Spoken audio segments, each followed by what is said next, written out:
Good evening, everybody. A wearying day, but not a bad one. And I come to you a little outside what I wanted to start with. All right. Let me. I know this is related to another game, but I saw an announcement on my Steam that I'd like to take a minute to mention.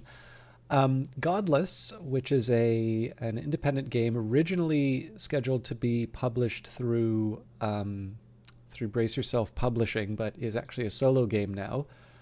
Um, they just got a new update, 1.2.5, with Steam achievements. There's also a bunch of community-driven changes, and then I do notice there's some balance tweaking as well. So I really would like to get back to a few of these games, but I know I've been really focused on Book of Hours lately.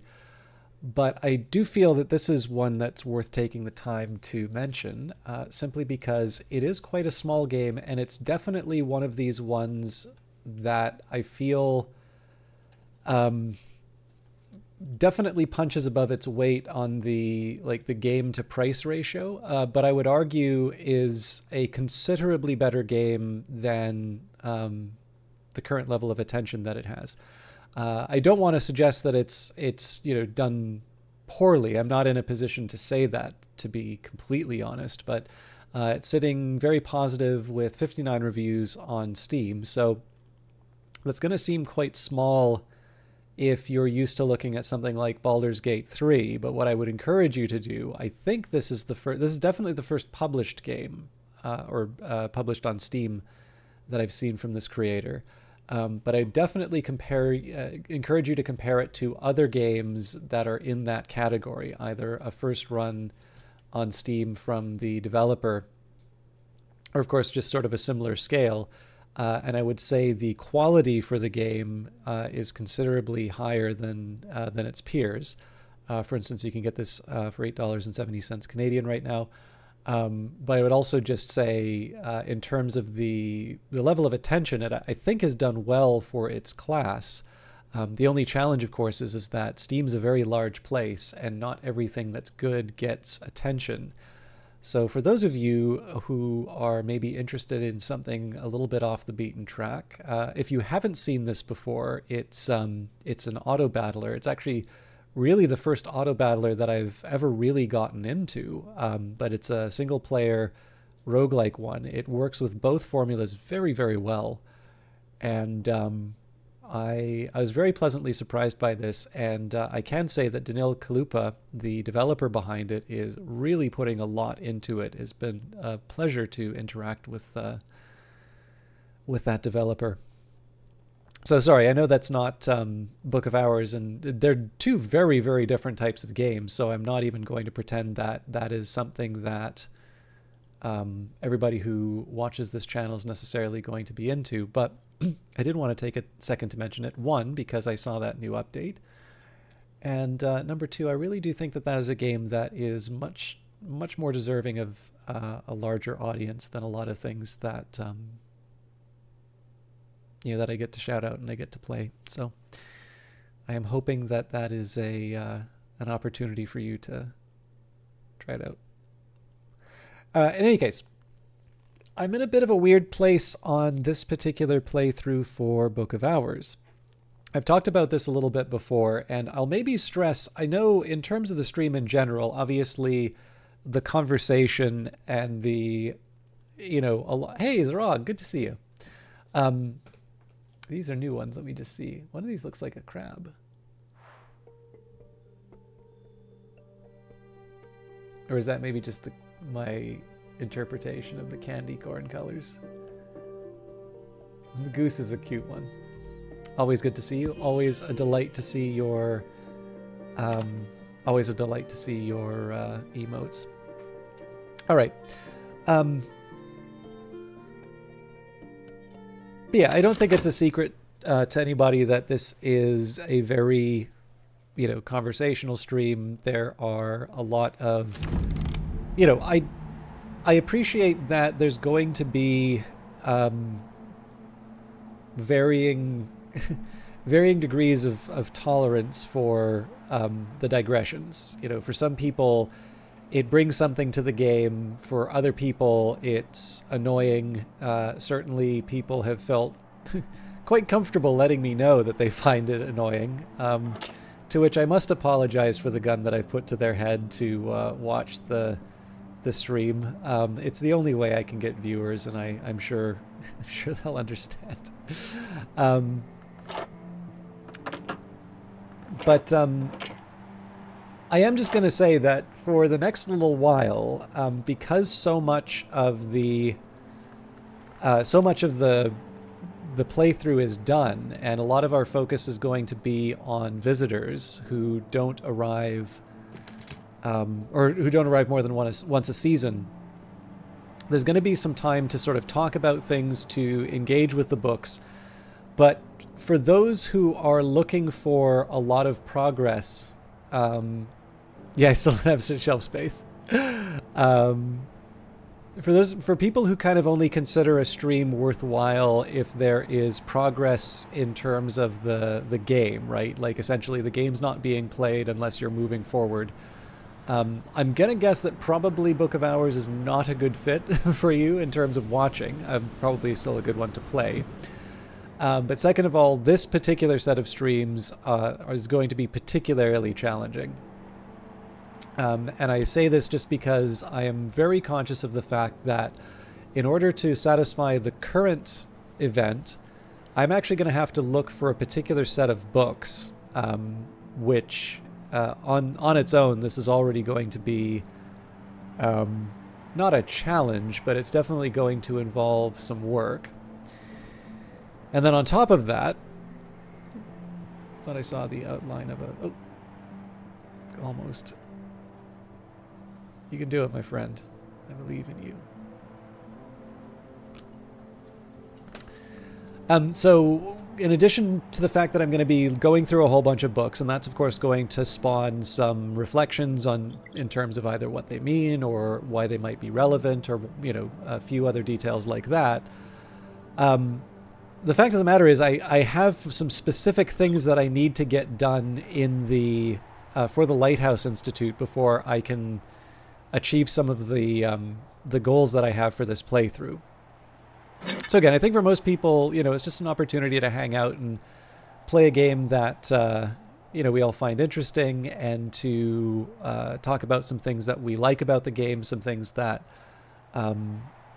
work well in it, some different perspectives that might be coming out of the different approach to the game. But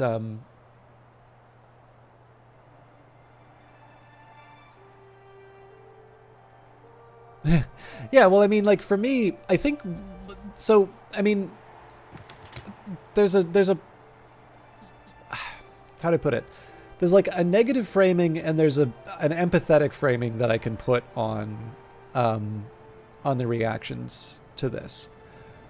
Like, I'm not gonna lie, I really don't have time for people who go onto videos that they don't like, watch them for any period of time and then leave a comment expressing their disapproval, right? And this is just, one of the many arguments for the fact that the internet has basically scrambled everyone's brains, and that people have kind of lost the perspective that says not every single piece of entertainment is, a bespoke creation for you. I understand that the algorithms make it seem like it is, and I understand that there are a lot of aspiring content creators that will bend over backwards to, hang on to the attention of any individual that seems like they might hang around. For me, I know that is not the path to serenity. There's really no way that somebody who wants to voice that kind of a complaint is ever going to be happy. They're never going to find enough in this channel, and it's better for me just not to entertain that sort of stuff.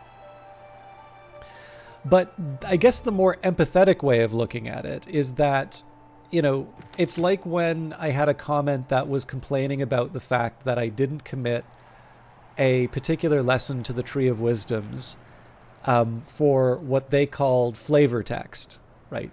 And it's like, I think this person is dead wrong about the game, right? I think one of the best reasons in the world is not to commit a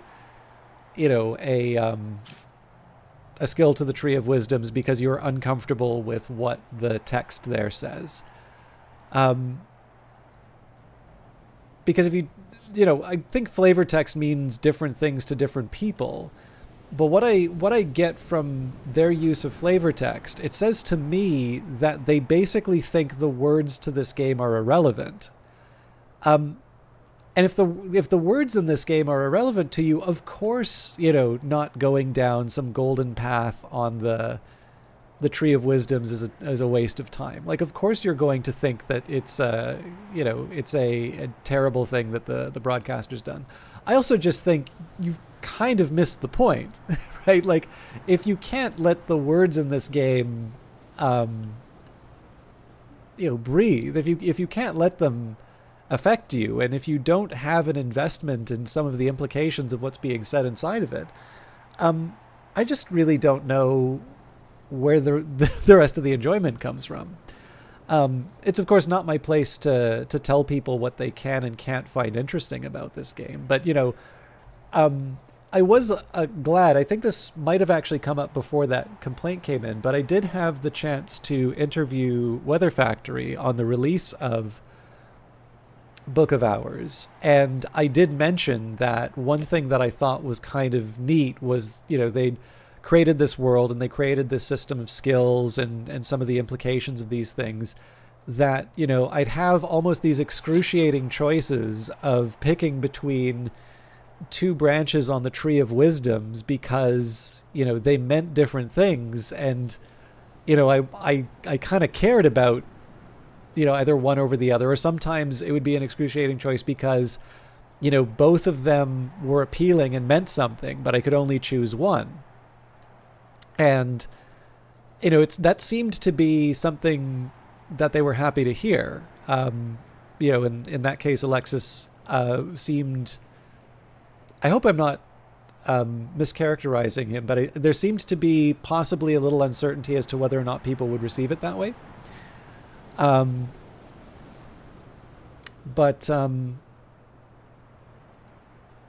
this is the thing for me, right? Like, a role-playing game can be a big set of stats, and it can be a combination of skill rolls that go together. Maybe you reload the game if you don't get the result that you want. But to me, obviously, the world in this game is very big and interesting, and so it's one of the things I really, really enjoy about this. He said, in seriousness, I don't care. All my runs would be considered short to mid runs because of what I'm doing. Your stream lets you see the end game mechanics, so I don't go in blind when you change your goal in however many months. Thank you for putting up. Oh yeah, so just so I can be clear, Zerog, I'm really just trying to take a couple of your comments and turn them into more content, because the thing is, I actually just very recently had someone write a fairly, it's not like I'm sitting down and reviewing my plans for streaming or anything like that. Like, occasionally I have to deal with an asshole, and the easiest thing is just to delete the comment. Like, I used to reply more than I do now, but basically if something annoys me in the comments, I usually just delete it. And if there's something that I think, even if it's critical, but I think it has some merit, that they're, this is weird. Oh no, it's because it's Uzalt, so not the same.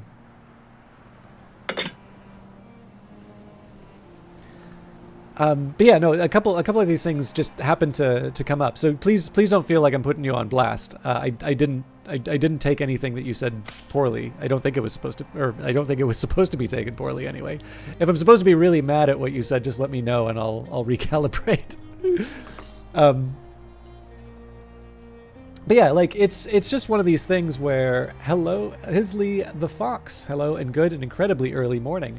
So you must be in a different part of the world for me, because I'm starting about an hour later than I wanted. But I am glad that you get a chance to catch me in the morning. I hope you're having a good breakfast. I'm having a cup of tea instead of a cup of coffee because of the hour.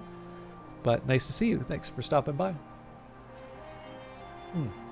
Speaking of, it would be helpful if I remove the teabag. Sorry, just 1 second here. But yeah, in any case, the long, maybe a long story short, but less long than I could potentially make it.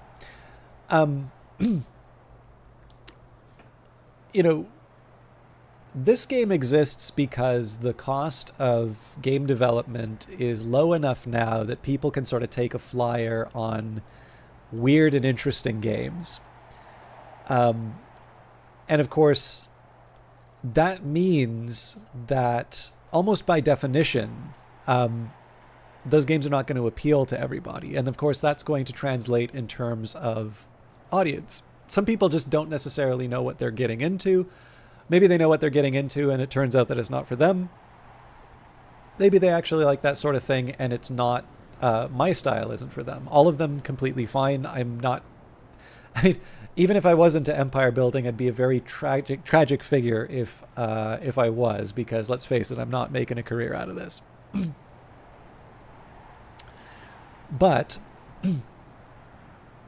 the big one for me is that, you know, to me, the end process here, sort of what Zrog's saying, I'm glad that you actually find it helpful in terms of endgame material.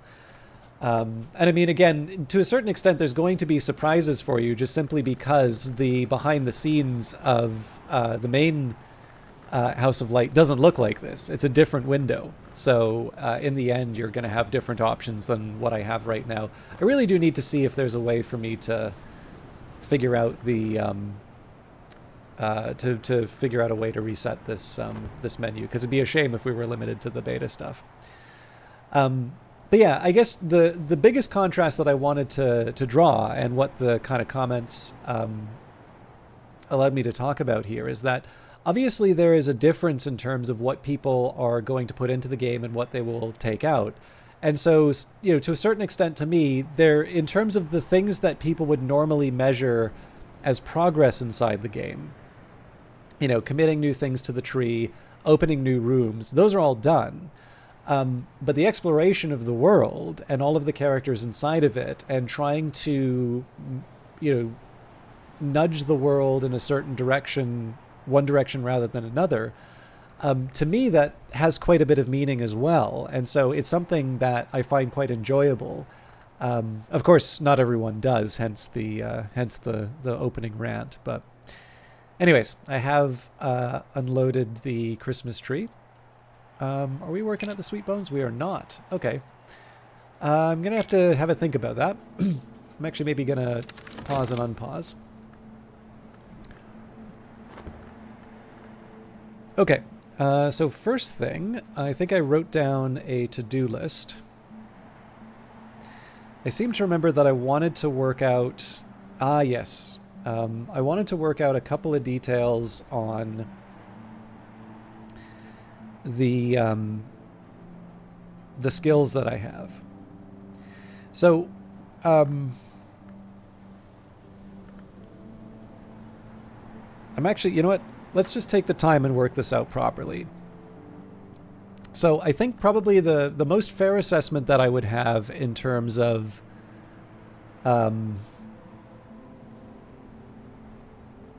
what I need for memories, or for elements of the soul, that is, I would like to make sure that I have 5 of each element of the soul, except for health. Health I can sort of roll up to whatever I want.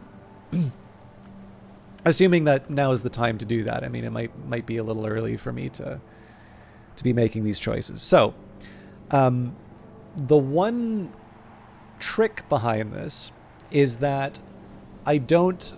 If I get a Whist plus, that's not me losing 2 Whist. It's me losing 1 Whist, because of course I still have the Whist plus. So right now we've got Whist. Oh.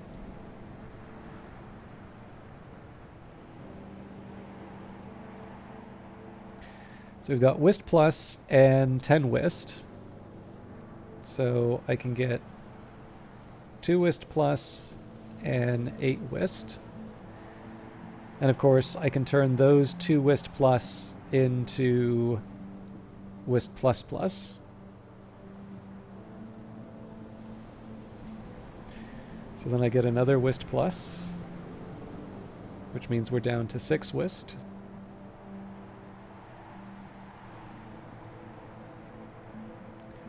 So then I get a Whist plus plus, which takes us down to 5. Sorry. Yeah. Which then gives me a Whist triple plus.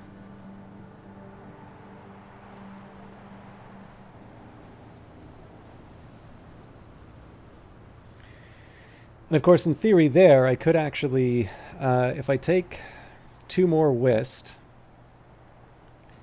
turn that into a Whist plus, I actually still technically have the 5, but maybe we'll only worry about the 1 triple. I don't think we need to go beyond that.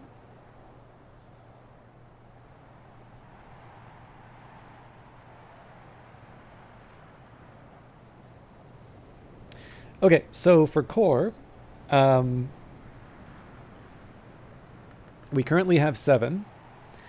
So if I take a core plus, I wish I had a way of showing you my tablet just so you could show how I'm working on this, but so then we have 5 core. Now the interesting thing here is that if I do another core plus, I have 3 core. So the one thing I don't want to do here is combine those 2 core into I don't want to combine those 2 core into a plus plus, because that would leave me with 4 instead of 5 core. So maybe what I'll do here, let's say we go for the core plus and then just keep the 5 as a starter. And essentially what I'm doing there is I'm preserving the option while still getting the highest bonus towards core. So in fact, I can do that right now. I can never remember which of these alters. Well, I guess it depends. I'd have to choose the skill first.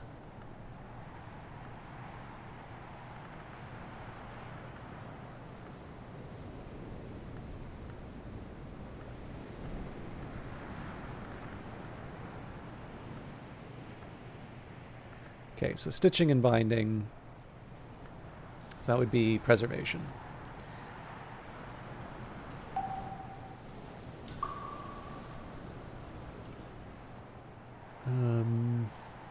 Can't really see... Oh, there we go, the Malachite.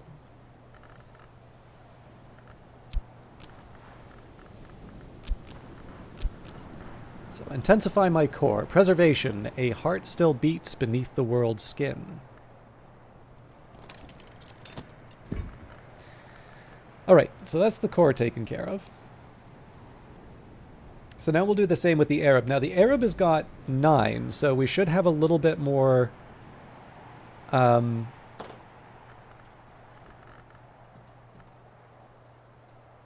should have a little more space. Oh yes, the... I might have even done a bug report for this at some point. I don't remember if it was specifically this one, but there's a couple of instances where the... this one happens as well. The trunk of the tree overwrites the branches. Literally unplayable. How many hours do I have in this?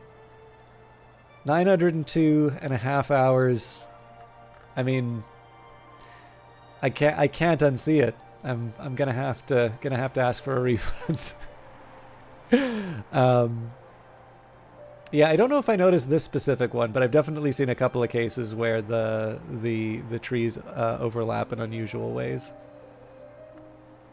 You choose to believe that someone built it. Yeah, there we go.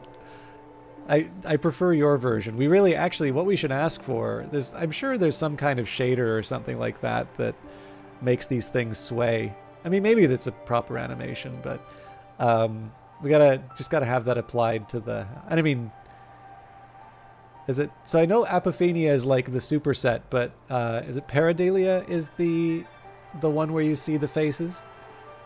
Obviously, we've got either a shocked or, I choose to believe, overjoyed look in the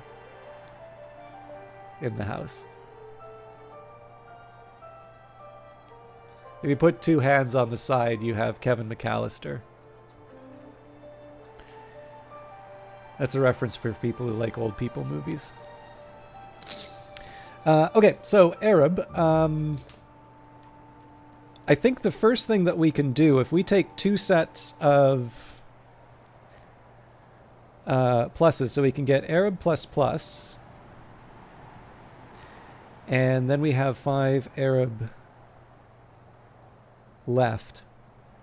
So yeah, actually, I think in that case, it's probably, if I'm completely honest, I think this is similar to my core argument. We technically could give up more Arab, but we don't necessarily get anything for it. We already have the higher bonus. So that was a pretty straightforward one for me to work with. Now with Fet, this is interesting because it's 8. So if I go down to, so if I take a Fet plus, so that'll take us down to 6. Now if I get another Fet plus, that takes us down to 4. But of course we turn that into a Fet plus plus. Yeah, that's fine.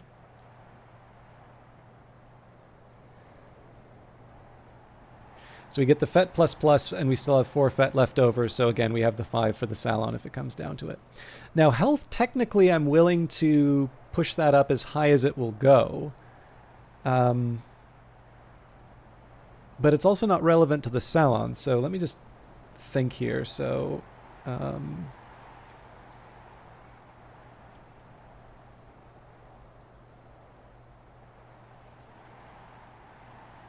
I think I can only get the plus plus because I only have 3. Okay, so health. They would take the health plus plus, and then that'll leave us with 3 health.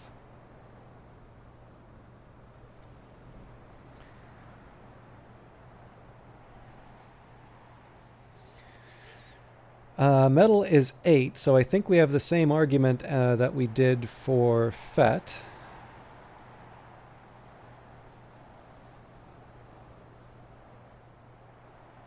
So a metal plus plus and 4 metal.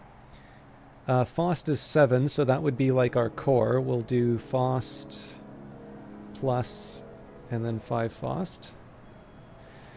And what I'll do in this case, I'll just find that right now. I should be looking...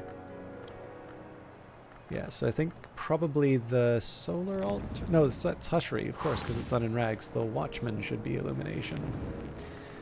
So we'll do that one right now. I'm also forgetting that I have... Oh, hello. Doesn't like that.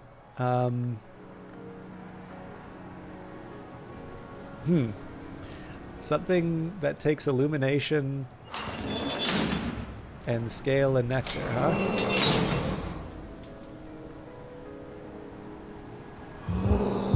No surprise that does Bosk. Excuse me. I don't even know where to begin with that.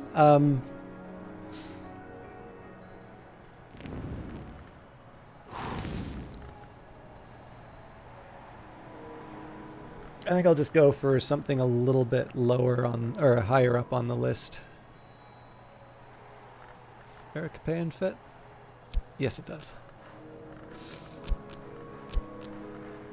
Brighten my Faust. Use illumination to focus my inner radiance.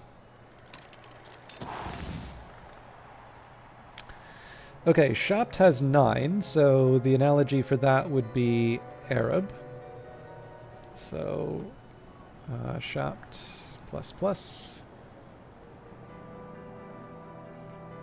I should note, it does say the pluses go in the front on the card. It just, I find it a little bit easier to say plus. It's probably the program. I realize that programming also defines a plus in front of the variable, but I don't know. It's burned into my brain one way.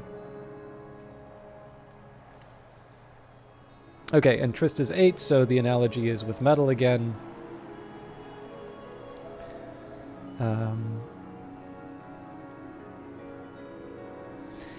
Alright, so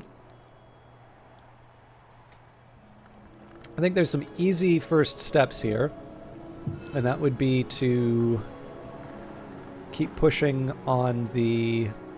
Well, first of all, the hushery, so let's find anything that gave me... Oops. Anything that gave me... Whist. Okay, that's a good start. Now, Henneveck is forge and scale. I wonder if the catacombs... Yep.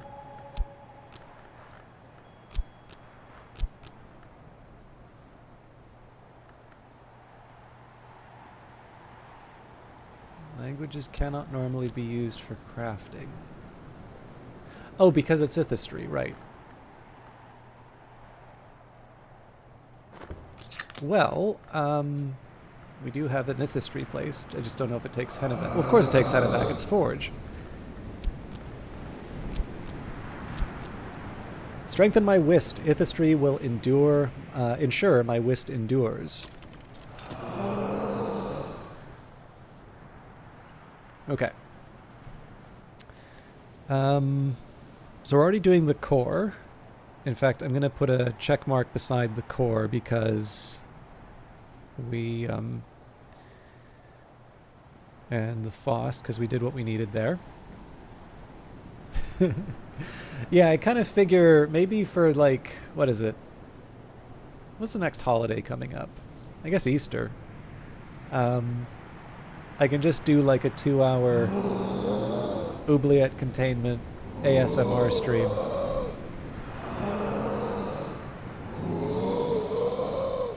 To soothe you into a relaxing sleep. Alright, Arab. That's got to be a Bosky one. Although maybe I don't do it by Bosk, maybe I do it by Nyctodromy. Like, do it by the availability of...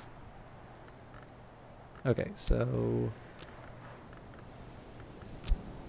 Oh, but I can't add the Fet.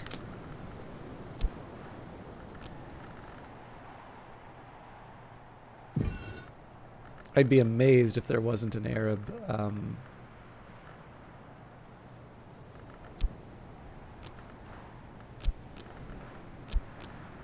Bosk, though.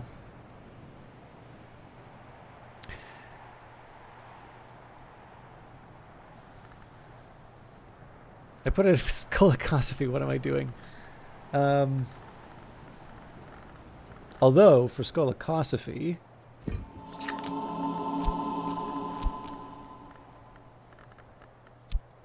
There we go. Embrace my Arab. Skolakosophy will unchain my Arab.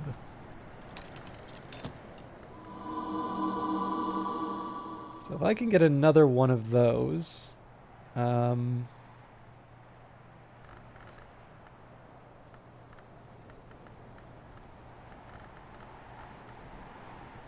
Desires and Dissolutions is the lowest one now.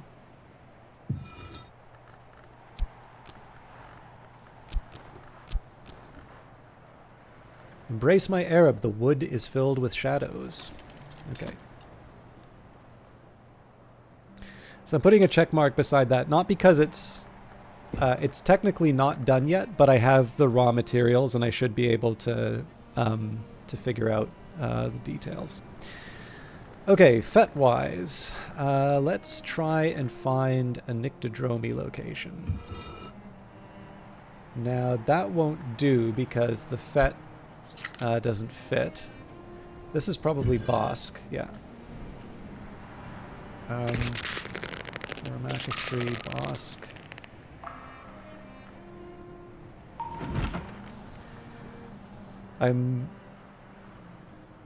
I probably shouldn't be assuming that I know I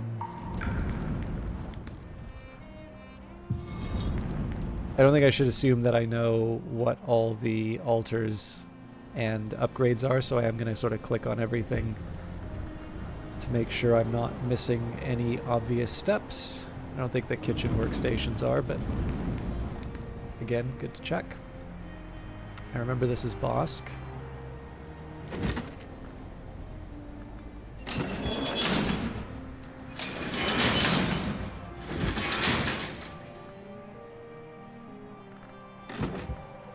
Ah, now that's a big one for me to check. I didn't even think that the Logia Prospect would be an option.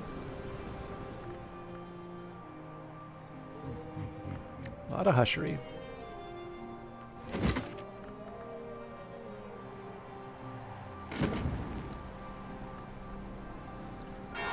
Not so many Nyctodromi options, I'm noticing. Could be because I'm looking in the wrong place, but...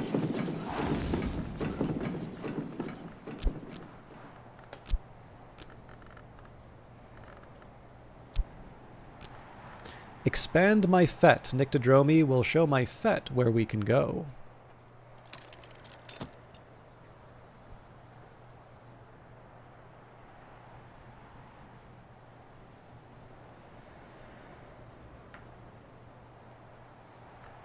Okay, so I would like to find another location for the Fet if I can.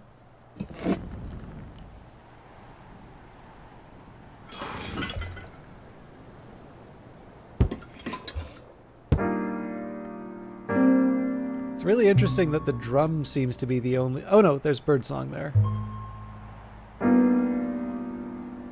Yeah, so the grand piano doesn't upgrade. Interesting.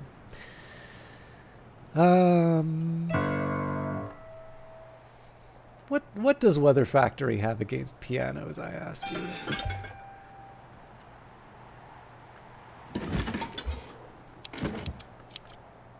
I wasn't expecting preservation from the barber's chair, but there you have it.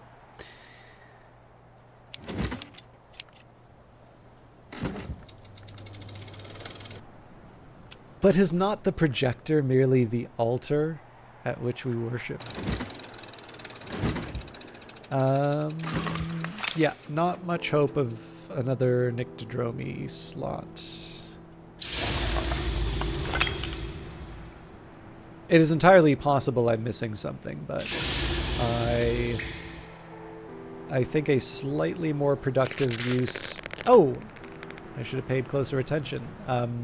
So I think the moth will work here, but the question is if I can find a... Oh! I did not realize that this would...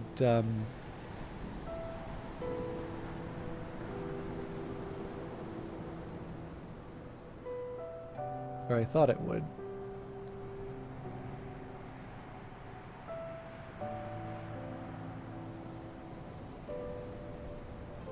Okay, there's a certain level of zoom that it will accept. All right, but let's okay, door and wall. Yeah, that'll do the trick. Oh, but that's shapped. Pearl and Tide, on the other hand. All grins, how you doing? My apologies to Hisley the Fox, who is very patiently putting up with all manner of terrifying sounds in this game. Alright, metal.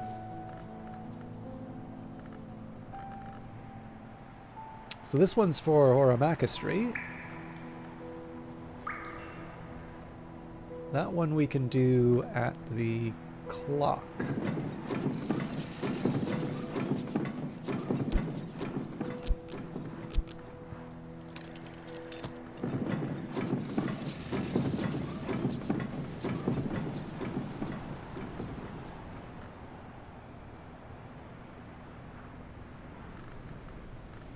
Inks of Containment is also Horamakastri, somewhat surprisingly. So that one...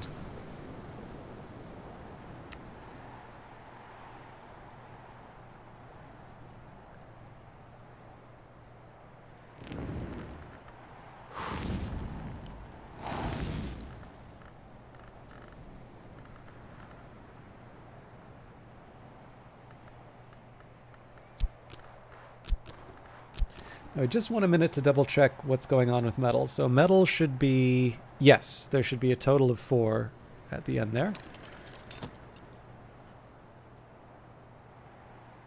I'm going to save the health for the very end. Okay, shapped.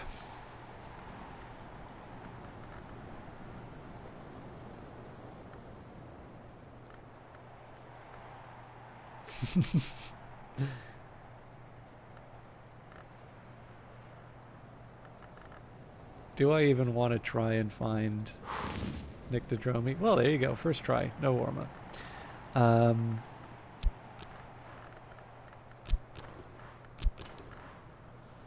Open my shaft. Nyctodromi will take my shaft to new thresholds. So we need 2 more for that.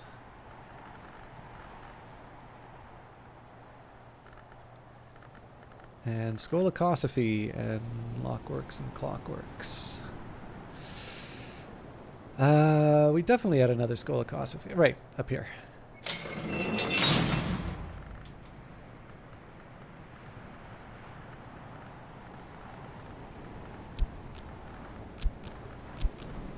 Open my shaft. Skolakosophy will dissolve the limitations of my shaft.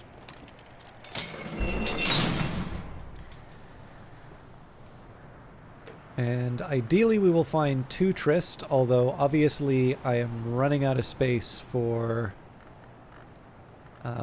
encounters, so I am not opposed to giving it a rest and trying it another time.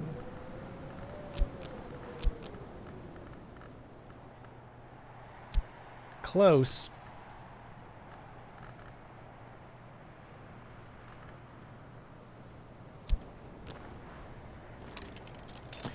Alright, I just need another one of those.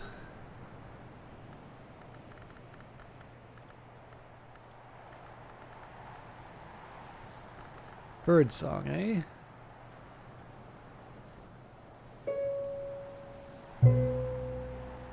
The real shame here is that the moth one doesn't have a birdsong.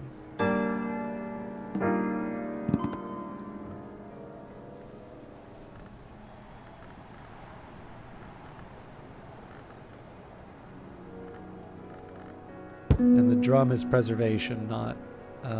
alright.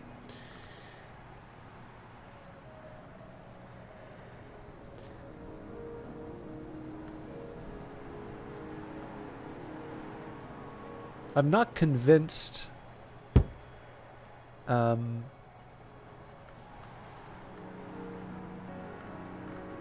I didn't even think of this one for elimination. I'm not convinced this is the end of it.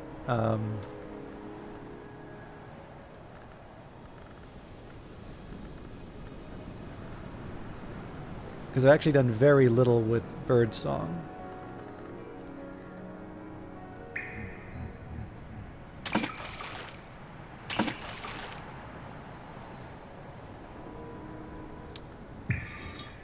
Alright, Hushiri or Birdsong? Where do I find my good ideas?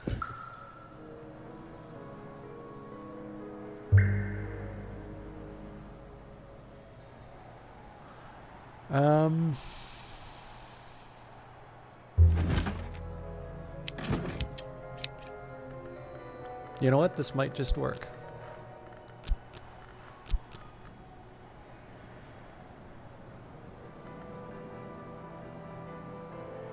Hushiri. Did I completely blow this? Sabazine is Birdsong. Fusine is Hushiri.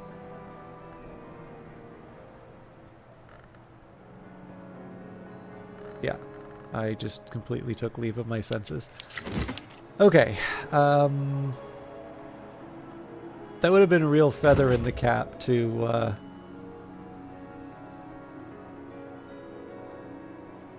get it all done in one go, but I think... Well, actually, I'm not completely out of options, so if Fusine is in... Oh, right, because I need the moth. I did not make that easy for myself, did I? Okay, one last audit. So, Ithistry, Hushiri. More Hushiri.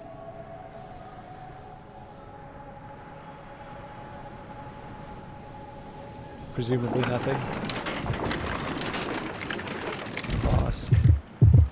I might be able to make something of the Bosk for the health, but that's not really the focus right now.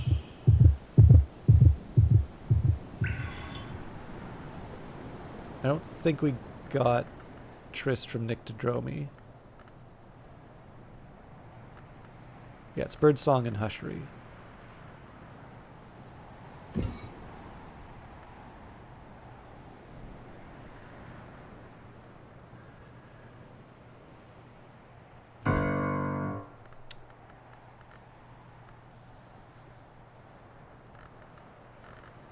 Ah, now here we go.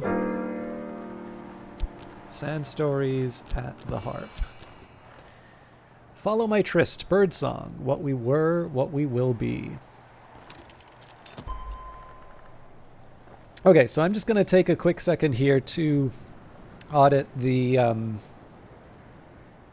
progress that I have here, because I should have 5 whist. I have 8 whist. Okay, so that needs work. 5 core, 5 Arab, 4 fet, 3 health, but we didn't start on that yet. 4 metal, 5 Faust, 5 Shapt, and 4 Tryst. Okay, so let's clean up the whist.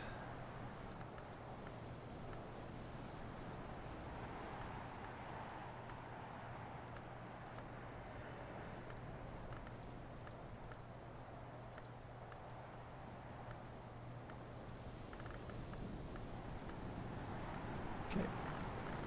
Spices and savors and an ithistry. That will work. Strengthen my whist. Ithistry will ensure my whist endures. Alright, now I should be very, very careful right now, because I have here 5 whist, and I don't see a situation in which I have 5 whist.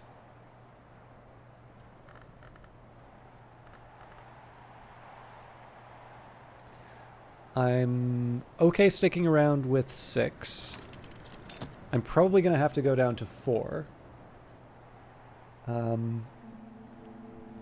the last step, I suppose, is to boost whatever health I can with the remnants. So, Kilisimi and the Bosk.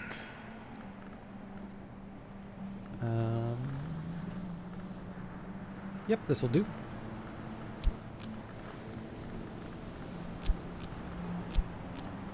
Train my health. The wood is filled with life.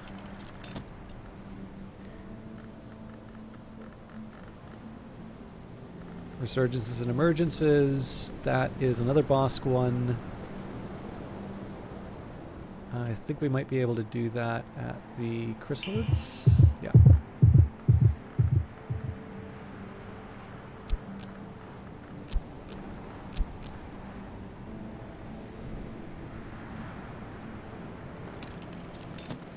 Okay, so beyond a little bit of weirdness with the whist, we should be committed in terms of all of the various elements of the soul that we're going to be upgrading. Now, the next step is to feed the chickens. Resentful Terrence. Cluck, cluck. And I'm trying to think of the best way to do this. Have a marrow. Feed the beastie. Satisfy this creature's appetite. Food will make a hungry beast or a wild one cooperative. The last thing, and again, we haven't unpaused yet, but this is because we want to get everything set up. Oh, wait. Yeah. There's 2 things that I need to do. So I actually took a detour. Did I not do it? Okay, yeah. Here we go. So I was working on Disciplines of the Hammer.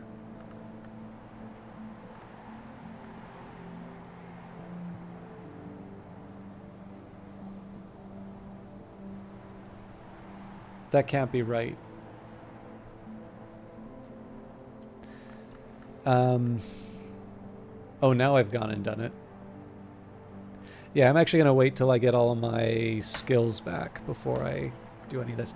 I think we'll probably just take a breather on the skills for now, because I'd like to read some more books, but I have some other tasks. So, the next thing that I'm going to do, this is not going to be the most effective way for me to find all of the books of this nature, but we're currently interested in the Roost and the Aviform Hours. So I'm actually going to be reading the descriptions of all of the books, and I'm going to be jotting down ones which are potential candidates to talk about the about the Roost, and basically work with Zidane's unfinished lark. So, Perugian Diaries. In 1907, at the age of 18, Christopher Olopoli left Strathcoyne's household to study theology at the University of Perugia in Italy, enrolling under the name Christopher Strathcoyne. The Temptations of Architecture. The antiquarian and nictodromist Ambrose Westcott writes of the dangers of doors, with particular reference to a house in the bounds named Treowen. On the Matter and Deeds of Serpents. This was probably the Prophecies of the Naga, rendered into English and illustrated by William Midnight in Paris in the 1880s, but it shows a number of divergences from that text. It's certainly quite recent by the standards of VAC texts. A Manual for Departure. The author, who identifies itself as the Jekadu, claims to be one of the great hooded princes of the land of the river. The style is informal, even chatty. The account of Kanishk at the Spider's Door. Lot Kahuli, Kanishk's victim and lover, wrote this account, perhaps posthumously. On Matthias and the Amethyst Imago, Loss, an account of an occult romance. A certain Para, son of Aaron, claims to have written this in a single night as part of his initiation into the Damascene branch of the House of Leith, that order of immortals who rejected their past and future. Gospel of Zacchaeus, an extremely heterodox account of the Nazarene Messiah and his works, describing his ascension to the mansus through the opening of his body. Deaths and Their Evasions. Father Stanislav John Schaller writes of the means and limitation of passage between the orders of the mansus. No long names ours. Unusually, Father John has written this book in Fusine, for, he says, especial secrecy. The Wind's Ruin, the second volume of the Meditations of Abbot Thomas of the Abbey of the Black Dove. The Morphe Codex, a priestess of the Sisterhood of the Knot, claims to have discerned the true meaning of the Thunderskin's birth. The Intimations of Skin, fiendishly complex, weirdly distorted illustrations of Congress and anatomy by the haunted visionary painter Niels Friedrich Malsker. The Geminiad 3, a fragile manuscript illuminated with twin shapes of sad and luminous beauty, with all the phases of the moon. It might be as old as the 7th century, but the language Fusine is much older. Coral decorates its cover, and its page edges are sharp enough to slash a throat. Glimmerings, an anonymous prison diary written by a dreamer convicted of Aniric irresponsibility and confined to the Kukerbit. Journal of Sir David Green, 1903, a confidential journal kept by Green, the former Nocturnal Branch Superintendent, but by 1903 librarian of the house. Green has kept his journal in Hyksos, presumably for an extra measure of privacy. The Secret Colors. Black Ellie, disgraced Damascene matriarch of the Sisterhood of the Triple Knot, wrote this while fleeing agents of the Duty. The Green Jasper Tablet, supposedly copied from a tablet of green jasper which serves as the covenant stone of the Monastery of the Fifth Cup, the token which gives that library shelter beneath the Watchman's Tree. We have... let's go top to bottom for this. The Other Line, one of Samuel Savage's more thoughtful works, an allegorical play about the city Clarity, a city which is also a book, and the sentences which inhabit it. 108. Ava de Wolf discourses on the Fifth History, and particularly on those who are said to have passed over from it, the Great Hooded Princes, the Knocklong, who ascended under the Mother of Ants, but now, so Ava claims, honor the Horned Axe. It is written. Musgrave, fourth of the de Wolf line, writes tentatively about the Covenant of Brandkrug and the legacy of the sacred inks he calls Incasta Potentialia. The Locksmith's Dream, Portions and Proportions. The second volume of Teresa Galmier's examination of parallels in the mystic dreams of artisans. The frontispiece has been slashed with a razor. Locksmith's Dream in Cursus, the fifth and final volume of Teresa Galmier's notorious work, which began as an examination of parallels in the mystic dreams of artisans, but became an account of her own occult journey.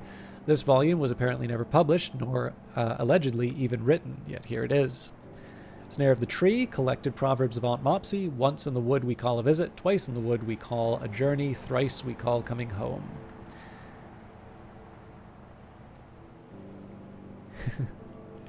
I do, yeah. So the you would have actually liked my first playthrough because I shelved all of the books thematically. So there would be, if they were from a particular area like the baronial period or the Curia period, usually all those authors would be together.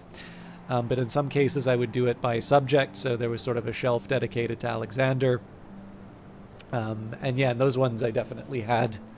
I actually made sure that not only was the Locksmith's Dream ordered in 1 through 5, but I also made sure that Traveling at Night Volume 1 through 3 was beside it. At least that's my way of having Teresa and Christopher together. The Serenity of the Black Wood, an allegorical history of the House of Leith, which it is here implied was inspired by the Centipede. Serrano Blackwood is an occult alias to this day.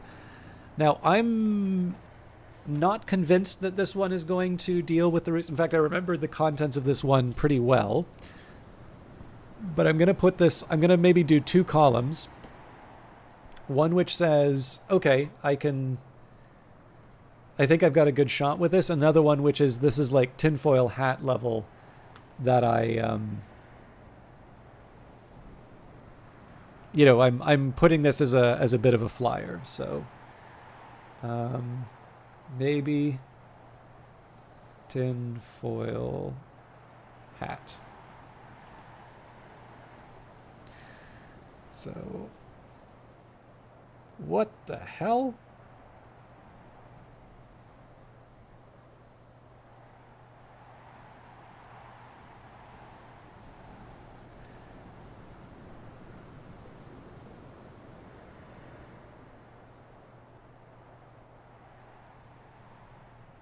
Tablet has a very interesting interpretation of what counts as handwriting for me. The Moon's Egg, the 3rd and last volume of the Meditations of Abbot Thomas of the Abbey of the Black Dove. Sunrise Awakenings, an uncharacteristically poignant meditation by the edgelong Trog of Marianid, who later came to Hush House under a variety of other names, often in search of some sort of fight. The Alloy of the White Rose, an account by Mistress Whiteflower of the alchemical techniques favored by the House of York, also identified with the Dawn Road. These techniques failed to bring them victory in the War of the Roads, but are not to be discounted. Letters to My Successor, advice from Gervinus van Loren, 11th Librarian of Hush House, to the one who will come after him. The Locksmith's Dream, Stolen Reflections, the 4th volume of Teresa Galmier's expansive work, no longer a discussion of the dreams of artisans, but a valuable survey of other works. The tone is calmer than that of Trespasses, but occasionally fearful, even paranoid. This volume was published in 1926, but almost immediately recalled and pulped by the publisher at the request of the author, or possibly the authorities, depending on which story you believe. A few copies survive. The Known Unknown Tantra, Carlos Gacira Sauri, the ecstatic mystic of the Pyrenees, was known to recite this in 3 languages, though he had never visited the subcontinent. Locksmith's Dream, A Light Through the Keyhole, the 1st volume of Teresa Galmier's examination of the parallels in the mystic dreams of artisans. Prophecies of Glory, religious and patriotic fables, collected or composed by William Gore. Each Flame is Fuel, a work by Omar the Blaze, an initiate or craftsmaster at the Labyrinth of Lions. Labyrinth of Liars would be Hooded Princes. The Focus of Amber, well, Tomb of Lies, I guess, not Liar, never mind. The Focus of Amber, Omar the Blaze spent 7 years manning a lighthouse in Tyre in atonement for the extinguishing of a sacred flame. By the end of his stint, he was so terrified of fire that he could not stand to share a room with a candle. This work was written in partial penance. Advice on Containment, Thirza Blake discusses ways to keep wood things out of trouble and Mansus things in it. The Raptures of Forculus, the 1st volume of Abbot Jeffrey's Hypothetical Theological Debates in the Socratic Mode. Traveling at Night, Volume 3, the annotated dream journals of Christopher Olopoli, sometimes called the only readable occultist, literate, entertaining, bewildering. Against Vitruvius, a 14th century treatise on esoteric mechanics and parahydraulics by Abbot Ranulf, best known as a Mason architect. On the Winding Stair, Gregory Wheelock, the master mason and architect employed by Walter de Wolf to construct the Winding Stair and the guest chambers in Hush House, describe a more ambitious and dangerous project. The Time of Division, in which Amira Zara prophesies the events later known as the Intercalate, when the hour called Sun and Splendor will be divided. The Twin Serpent Tantra, just before the outbreak of the Great War, Alexander Sparrow, almost certainly a pseudonym, published leaflets claiming the influence of snake princes on world affairs. The text called The Twin Serpent Tantra was his primary inspiration.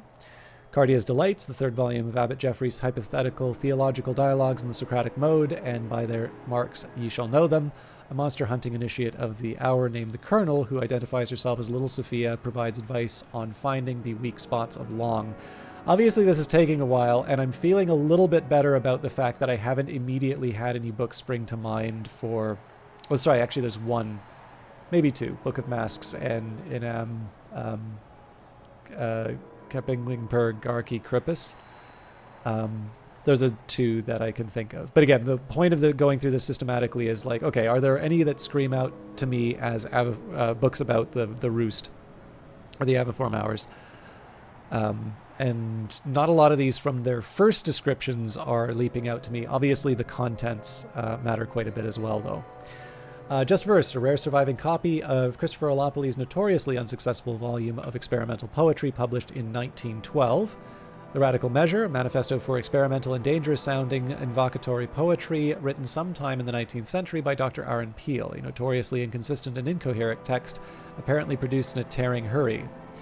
The original Radical Measures was a manifesto for experimental poetry with occult properties, written in the 19th century by Dr. Aaron Peel. The original is notoriously incoherent. Much later, Christopher Olapoli took on the task of editing and glossing it. He has taken some liberties, but the updated version is generally well regarded. On Imperfections, Pomander, Lightsmith, and Lantern Long describes the process of transinhabitation, which he calls a manifestation of imperfection. If you can just give me a second here, I've got a little bit of a scratch in my throat. I'm going to have some tea, but I'm also just going to take a minute to not talk for a bit, because I'm worried that this might make me feel... This might be the start of a cold, and I really do not want to get sick.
Olaf, good to see you.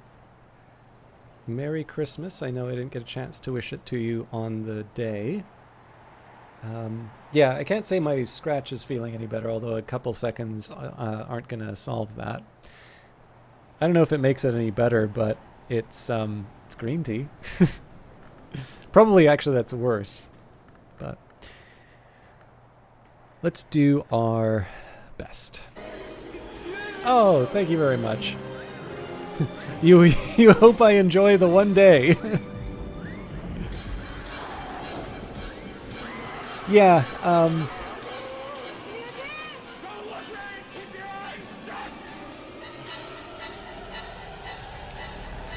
I won't lie, not my favorite Hisley, but I will do my best.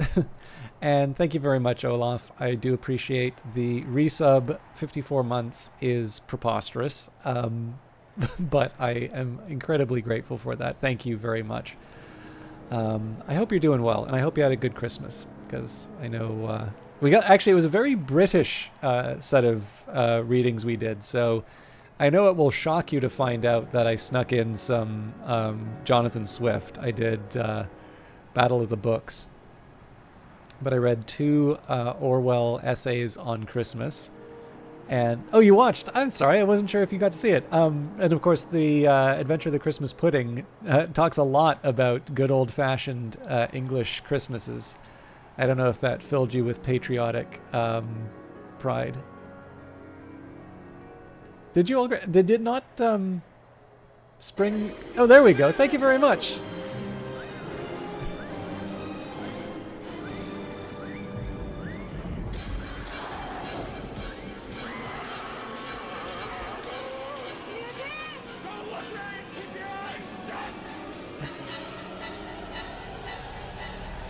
That is very kind of you, Algrins. I don't want to sound ungrateful in the sense of saying that, like, I didn't notice, but I actually don't go out of my way to look at the icon. Like, obviously I'll notice an icon if it's there, but I do tend to, I do tend not to, like, I tend not to distinguish between the subs and not subs, except for the alerts. Thank you. I didn't even notice that it had lapsed. But I appreciate it. And you get a double clip in the evening, you're happy. You're on your phone from the hospital. Oh no, I'm sorry. I did not know that. I didn't know you were in a hospital. I hope things are better. I know that sounds a little disingenuous to say, because I know you're on a long haul on that. But I also know that some days will be better than others. I'm glad that it was an enjoyed distraction, but of course, if I could, I would have much preferred that you were not in a hospital bed. But I'm glad you got to. I'm glad we got to spend some time at Christmas one way or another. Michael Blockley, the eccentric iron magnate, was magnet. Michael Blockley, the eccentric iron magnate, was fond of quoting from this tantra. Blockley died in a factory fire. The Leonine Tantra. In the most notorious translation of the Leonine Tantra, Ashley Phillips is listed as the translator, but their existence is explicitly denied in the prologue. This confusion is characteristic of books which mention the Great Hooded Princes. That's very good to hear, Olaf.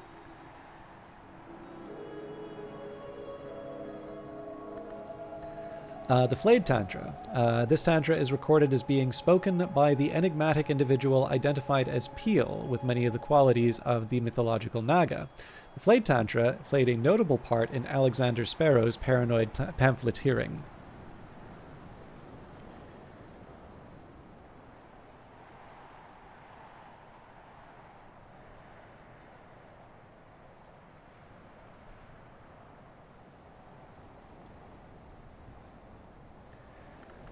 The Velletri interviews. Interrogation of a man named Lacombe, a former Nocturnal Branch inspector now identified as terminally robogoid. An introduction to the histories. The 17th century mystic and antiquarian Claude Hersault describes divergent incidents in 5 major histories. The Hissing Key, an account of the ascent of an hour called the Mother of Ants by the Bosque scholar Mech of the Theban branch of the House of Leith. The White Book of Brittany, a volume of death lore gifted to St. Brendan's by Brian of Brittany, who was made Earl of Cornwall after the Norman Conquest. The Carboneck Schism. The Order of Obliviates on the brink of schism assembles in the Bounds House, identified only as Carboneck after the Fisher King's Castle of Legend. There the No and the Long of the Order debate their long policy of non-involvement in matters of feather and scale. The World Does Not Weep. Brown Joshua found this in a well in Hamath. There's an unlikely story that it was abandoned by Alexander during his retreat from Issus. Nin's Cages, the Avignon text, the merciful measures of the witch Nin. Nin's Cage's Bruges text, the illuminated pop-up book version, The Merciful Measures of the Witch Nin. This is only a partial version of the original, but it contains illustrations by Nin's pupil, Mabelie of Bruges, which supplement the original. Seven Shards, the Lionsmith, one of the two great hours of struggle, broke his sword into 7 shards. Natalia Brulot, 5th librarian of Hush House, describes the nature of each of those shards, allegorically and otherwise. A Second Glory, the Prince Juseid, celebrates the extirpation of the gods who were stone, those hours who preceded humanity. Exercises in the continuity of self. Techniques proposed by the Hostorium, the most inaccessible and upsetting of the libraries of the Watchman's Tree for the persistence of memory after the body is discarded. In Memory of Gods, the Barrow Child, a nameless Gaulish adept who joined an organization identified as the Ordo Lamea, writes regretfully of the destruction of the gods who were stone, the hours who preceded humanity. The Larkabine Codex. Christopher Larkabis claimed to have purchased 2 handwritten copies of the Codex from a family of witches on the shores of the Sea of Marmara. A third was given to the sea. The Crossing to Noon. The mystic Garcia Sari gives a picturesque account of the adventures of Franklin Bancroft, Prince of Wines, and Ava de Wolf, the Pale Lady, on their way to the hidden island of Noon. The Deaths on the Moon, a historical tract on various forms of survival after death. The Sea Does Not Regret, Eason Fekri, one-time Secretary Salvin to the Curia of the Isle, responsible for the Curia's healing efforts, writes of his experiences in Brandkrug and hints at his travels elsewhere. The Queen's Turn, a 16th century translation of the Barrow Child's account of Lagia's turn, when Lagia, the queen unsated, was offered the opportunity to enter the service of the Hours of the Triple Knot, as long as she repudiated her brother-lover Antaios. The Berry Book. Thyrza Blake, 7th librarian of Hush House, talks about fruit, for no other apparent reason, but that it was the kind of thing that she did. She talks about fruit in the Woven language Gillisimi. The Red Book of Brittany, a volume of inklore gifted to St. Brendan's by Brian of Brittany, who was made Earl of Cornwall after the Norman Conquest. The Wonderful Shape, blessings and invocations of the Triple Knot recorded at a sanctuary in Cyprus, notable for its weavers, sculptors, and gardeners. Callicite Supplications, prayers addressed to the Red Grail by the Sisterhood of the Triple Knot. Two Wombs, One Heart, a fanciful account by Thyrza Blake of the early life of the twins, their time as mortals before they became hours or even long in a dry kingdom beyond the Western Sea, which Thyrza suggests might have been ancient Mexico. The Orchid Transfigurations of Birth, the second volume of a compilation of quasi-Rosicrucian allegories, supposedly by Robert Flood. This is in the original Latin. A Journey to the Grove, Black Ellie, who much later became Damascene matriarch of the Sisterhood of the Knot, recounts her journey to the Grove of Green Immortals. The Geminiad II, a fragile manuscript illuminated with twin shapes of sad and luminous beauty, and with all the phases of the moon. It might be as old as the 7th century, but the language to be seen is much older. The cover is a dark and exotic leather with a smooth, almost chitinous surface, decorated with jasper. The Rose of Nuriel, a volume of collected teachings of the Sisterhood of the Knot, that arcane contemplative order that existed in all histories, but in some was very powerful indeed. This was recorded by Nuriel and dedicated to Saint Tryphon. Catalogue of Uncharted Pleasures, The Dark Gentleman is the only and rather grandiosely identified author of this often copied work. Fekri's Herbery, the early wisdom of Eason Fekri, at that point a traveling healer, and much later the Secretary Salvin to the Curia of the Isle. The Barrow Child's Elegies. The Barrow Child, a Gaulish adept who won a place in the ranks of the Ordo Lamea, enumerates the great shadows laid to rest in tombs of power and discusses their various conditions.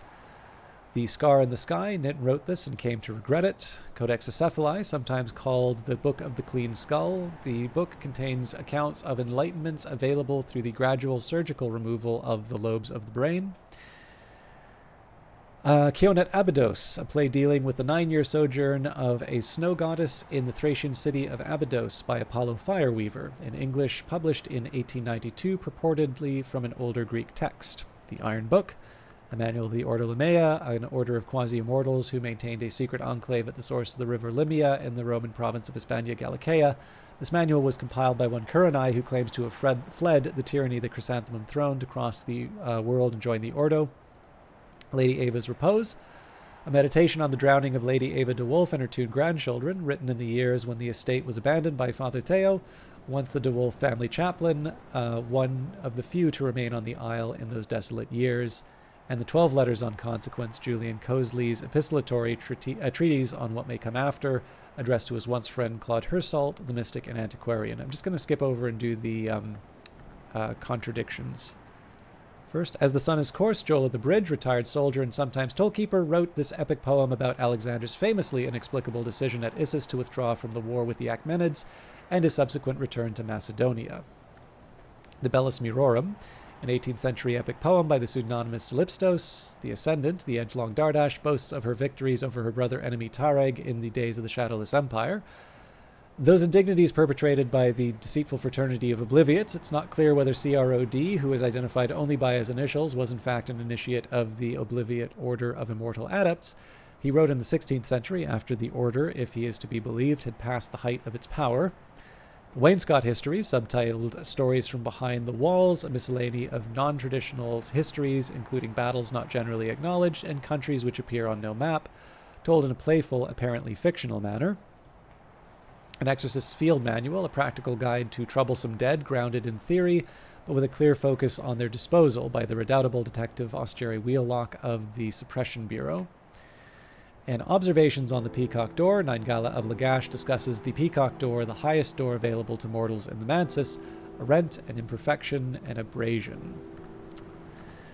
Okay, now these ones I want to pay a little more close attention to because gossip strikes me as the sort of thing that we might find in relevant books. The Kersham Portalon, a beautifully illustrated and heavily annotated portalon, a nautical atlas of ports and destinations. On Matthias and the Amethyst Imago, an account of an occult romance. A certain Mek claims to have written this in a single night as part of his initiation to the Theban branch of the House of Leith, that order of immortals who use the arts of water to conceal themselves. The Humours of a Gentleman, Samuel Savage's satirical comedy on the intrigues of the ailing but cunning John Sun, his mistress Mavelyn, her lover Leo, and the upstart Corvino. The Queens of the Rivers, a surreal contemporary play by the enigmatic Monica Medina, in which the Queens of the Rivers are murdered one by one.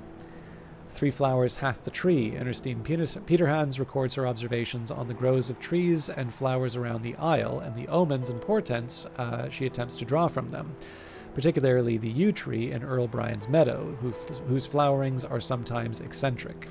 Okay, this is one of the ones that I definitely want to read. In the Mallory, a lively account of the creation of each jewel at the world's beginning. The Journal of Walter de Wolf. Walter de Wolf, 3rd Baron Brankrug, was the grandson of Thomas, son of the disgraced Giles, who eloped with Pale Haffren. The de Wolf line might have ended here if Seneschal Ernestine, by then over 80, had not managed to reconcile Thomas with a dying Giles. The War of the Roads, 1451 to 1551. Willis Ford describes the War of the Roads, an event in a history other than our own, in detail, from the beginnings its beginnings as a martial philosophical dispute between the dawn and sunset roads of alchemy to a war which ravaged half of Europe. Vincent's Minglings. The metallurgist and skysmith Everett Vincent speaks of the sacred alloys, the alloys eternal, the alloys sufficient, and the alloys intendant. Bancroft Diaries. Lord Franklin Bancroft was initiated into the arts of the flower maker by the rose witch Fiona Ayrshire. He rose to become a society provider of occult services and secret pleasures before his abrupt disappearance in 1790. Ava's Treasury. Ava de Wolf, last of the Brankrugs, discusses the occult and aesthetic properties of jewels and other precious minerals. The Amalgam of the Red Rose. An account by Mistress Redflower of the alchemical operations favored by the House of Lancaster, also identified with the Sunset Road. These operations ultimately led to their victory in the War of the Roads, but are now described as now debased. The Iron Book, a manual of the Order Limea, a order of quasi-immortals who maintained a secret enclave at the source of the river Limia in the Roman province of Hispania Gallicaea. This manual was compiled by one Milari Yivni, who claims to have traveled to join the Ordo from the crossroads of the waters. The Carmine Petal Revisited, an apparently theoretical project proposed by Lionel of the Society of the Noble Endeavor, which might permit the imprisonment of a renegade forge name, a very heavily revised edition of an earlier and even more controversial work. The High Traditions of the Noble Endeavor, a blandly positive work on the Endeavor Club, published by the Endeavor Club. The club was founded in 1862, but claims to draw from much older traditions. The Sky, the Soul, the Grand Labor of Cal, an ascetic poet writing at the court of the Shadowless Kings. Vincent Inscriptions. Everett Vincent transcribed these from a cliff in Anatolia, where he famously survived a lightning strike. He died 7 years later to the day, His bones, the legend has it, were hot to the touch.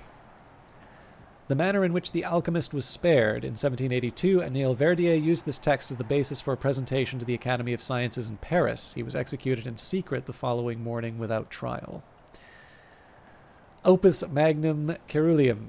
Ambrose Westcott used to render the title of this venerable and anonymous work mockingly as the Big Blue Business. A kinder translation would be the great work in azure. Inam Kepinglingpur Garki Krippus, in which 4 enigmatic figures tell the stories they've heard over the years at the Roost, the secret location where the Averform Hours congregate.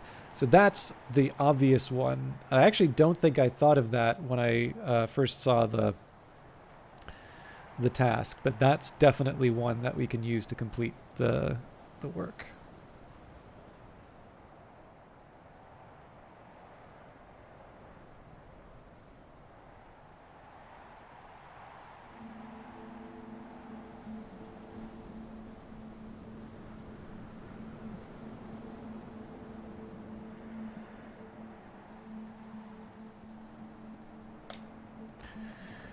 Deoris Volume 2, Book 2, in Latin, a 19th century reprint by the indefatigable Nathaniel Darcy Evers of a 14th century Latin translation of a 4th century work. The Chandler's Wish, formula and instructions evoking moth, lantern, and exceptionally, paradoxically, the liminal and theoretical hour called the Chandler. The author is anonymous, admitting only that they are one who is not yet nameless. Descent of the Shell, a treatise on eggs, light, and optics by Abbess Melissenth, dazzlingly illuminated with renderings of the abbess's visions. Against the sisterhood of the knot and the foulness of their depraved customs, Hieronymus Pseudo-Hypnerotomachus wrote this furious screed about the sinister influence of the sisterhood of the knot on his own Church of the Unconquered Sun. The Republic of Teeth, an eccentric political tract by Valentine de Wolfe. Collected Hush House lectures. In the 1800s, Dr. Aaron Peel was invited to give a series of lectures to the Curia. They combine his pithy view of the histories with his particular brand of unhelpfully ironical insight. The Concursum Diaries, the diaries of the explorer and murderer Lars Westergren. He's unhelpfully translated them into Frisian for privacy. The Book of Maya, an account of 5 visits of the desert wanderer, probably the hour called the vagabond, to the city Maya. She begins as a delighted child, perhaps even immortal, but things then go badly. Okay, I'm going to put that in the tinfoil hat.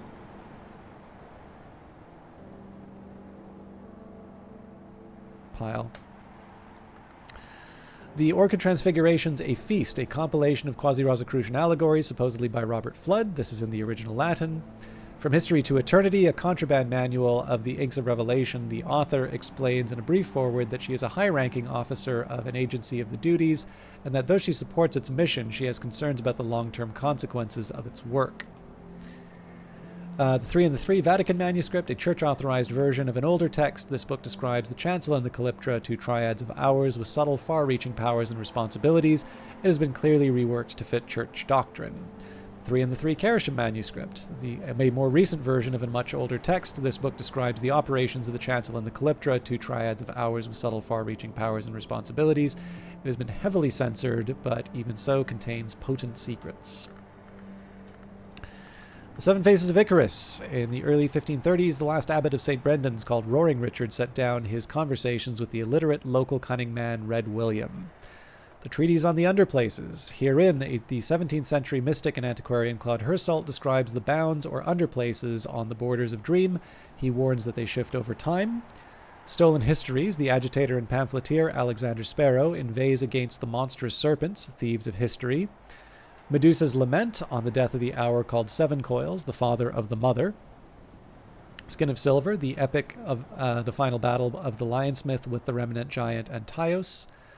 The Viennese Conundra. Vandriel describes odd events in Vienna, the disappearance of children, epidemics of parasite activity, animal mutilations, nightmares of worms, the activities of a charitable organization, the New Legions, that funds the burial of the poor. She proposes peculiar connections between these activities. The Tantra of Worms. The entomologist Juliana Zawadzowski eventually came to insist that this text was written by insects inhabiting a human skin. She never presented evidence for her claim. There are diagrams. The diagrams are not good to look upon. The Sun's Lament, the first volume of the Meditations of Abbot Thomas of the Abbey of the Black Dove. The Key of Night, the deliberations leading to a manifesto of the Worms of a Scale as recorded around 1900 in the Bar Vienna in the cellar of the Hotel Ciervo in Noon. Black Nephrite, one of Valentine de Wolf's dream journals in which he records his visions of a place that is no place beneath the house that is no house. And A True History of Valentine de Wolf, written in the third person by Valentine de Wolf, rarely coherent, though includes some useful footnotes on falconry and on exotic veterinary medicine. The Deeds of the Scarred Captain, painstakingly assembled by the soldier of fortune and sometimes remittance man Pavel Shulga during his years in Greece. 1000 Threads, the fate supplications of the matriarch of the well, recorded in darkness by her weavers and her daughters. Nyxabilix, a grim treatise on those feasts that occur, those feasts that are not to be witnessed. Wrapped in the King, we should have this one committed to memory by now.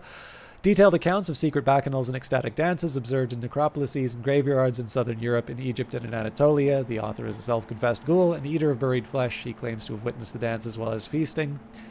Durashu Quirkum.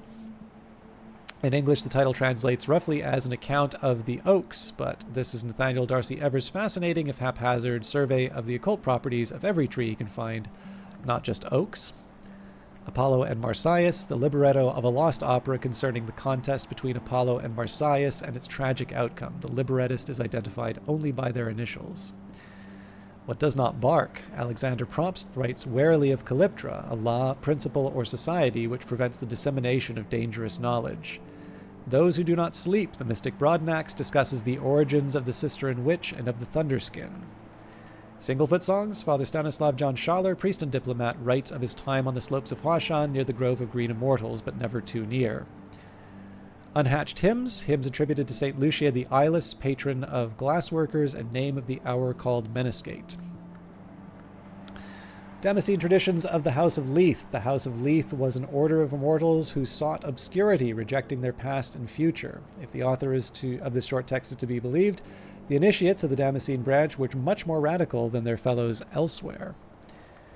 Traveling at Night Volume 1, the annotated dream journals of Christopher Olopoli, sometimes called the only readable occultist, literate, entertaining, bewildering. The Shaven Lock Tantra, also known as the one who has shaven his hair, this, the story goes, is the lore that even the shape-changing Vanaras rejected.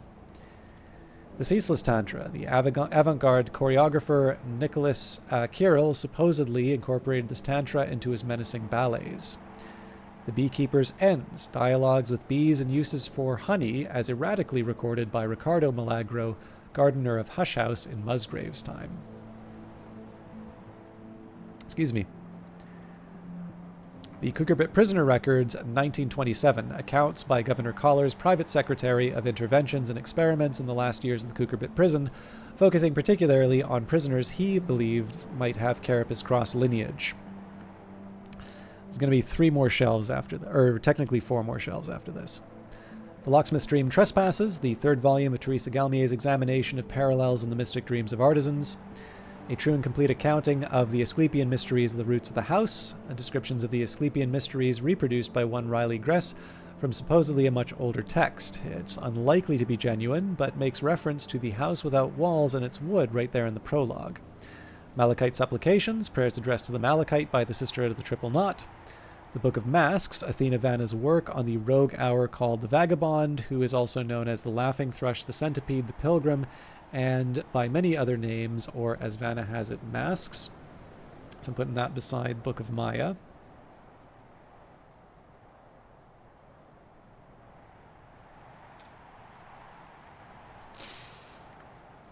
"26 Enticements, 7 Torments." The painter Niels Fredrik Malsker notoriously attempted a series of paintings based on the torments. By the 5th torment, the demands of the painting had grown so dire he died of blood loss. The diagrams in this text are thankfully less detailed. Ambrosial, Ambrose Westcott's inventive, one might say pioneering, or indeed buccaneering essays into kitchencraft. Rokashas, an anonymous confessional account of unsanctioned activities by the nuns of St. Brendan's. The title is a Hennebeck phrase that might be translated as "The Spirit Flees the Shadowed Places." Traveling at Night Volume 2, the annotated dream journals of Christopher Olopoli, sometimes called the only readable occultist, literate, entertaining, bewildering. The Orchid Transfiguration's Noon, the third volume of a compilation of quasi-Rosicrucian allegories, supposedly by Robert Flood. This is in the original Latin. The Geminiad Volume 1, a fragile manuscript illuminated with twin shapes of sad and luminous beauty and with all the phases of the moon. It might be as old as the 7th century, but the language seen is much older. The cover is tooled goatskin decorated with garnet. Okay, so out of the books that we've read, we've got the Newman texts. So the Shiritic Book of Suns, radically different text from any of the other versions of the Book of Suns, attributed to Hagar, Queen of Shur, Mother of Wolves. The Sun Disfigured, a scroll of anthropoderm parchment written in the golden ink called Uzalt. A child's treasury of golden afternoons. Once upon a time, a very bad man encoded very bad secrets into the charming illustrations of a book of charming stories. Wake the pictures and you will see. The Sky in the Scar, gnomic exhortations that might be described as emergency procedures for the return of the traveling kinds of the Carapace Cross. The Three and the Three. The book describes the operations of the Chancel and the Calyptra, two triads of ours with subtle, far-reaching powers and responsibilities. Of all the extant versions, this one has best survived the interventions of the Calyptra. The Turquoise Hand, a calligraphic manual of Ramsand, which employs as exemplar text Farid Uddin's Conference of the Bird. So I'm going to say that probably, I'll put that under the tinfoil hat as well, but...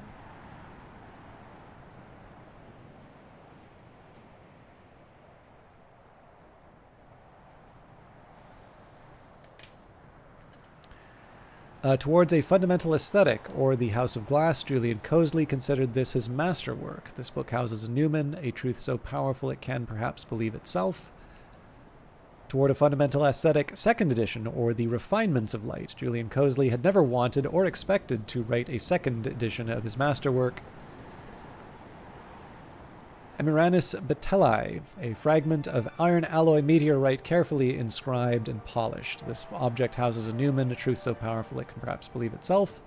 The Sun's design, a scorched slab of black corundum, minutely scratched on every side with intricate ideoglyphs. Serpent Root, a massive rootstock, shiny with age, but somehow still viable. Tiny, spidery scratchings marked with embedded eggshell shards encode a cryptic message. Coprolith omphalos. What is this? A tufted fossil of silken fiber, big as a child. And the writing on the wall, the most delicious traditions of the Carapace Cross as recorded on the walls of the Mansus and transcribed into a book of 99 pages by one known only as CC. Although this book does not exist, it is read to a sleeper under certain very specific circumstances, and certain fragments jotted down on waking. All right, Honey, the Comprehensive Guide. Harvey Hattington, pilot, polymath, confectioner, writes with great enthusiasm about the marvelous work of the bee. Enchiridion Triangularis, the poison manual of the order of assassins called the Tragulari. Tragulari. Tragulari. All right. The Book of True Blood, Cassius the Tomman, reveals the deeds of the Unnumbered Legion, the secret army that protected Rome against the Shadowless Empire. The History of Inks, a legendary grimoire of exotic ink-making lore. The cover and some of the pages unfortunately are stained and crusted with something more like mucus than ink. Isaac of Karth's History of the Shadowless Kings, a true and accurate history of the Shadowless Kings by Isaac of Karth. Isaac describes the 1,000-year ascendancy of the Shadowless Empire. A Book of the Extinguished Heart. In the days of the Shadowless Kings, Ennis Lasley was executed for prophesying the division of the sun. If any of his captors grew long, they probably feel rather abashed now. The Messenger Awaiting Her Destination. The Liman Burzgash records his prophecies of a city unbuilt and entreaties to its herald. Five Creations. The itinerant scholar Shohai debated 5 possible origins for humanity with a hooded figure since claimed to be the beach crow. Okay.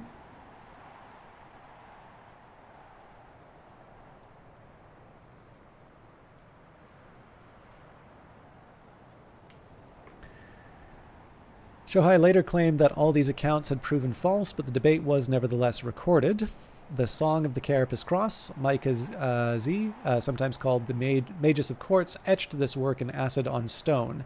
It has been reproduced many times in many languages since, but the reproductions are often lost to landslides. The Book of the White Cat, stories brought by a blind white cat to Penelope of Gordian.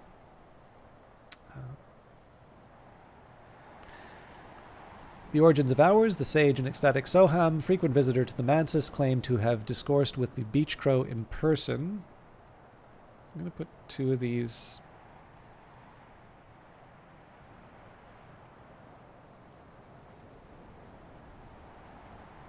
Thing for me to remember here is that I'm looking for a book on the Roost, not necessarily the Aviform Hours, although again, one tends to be associated with the other.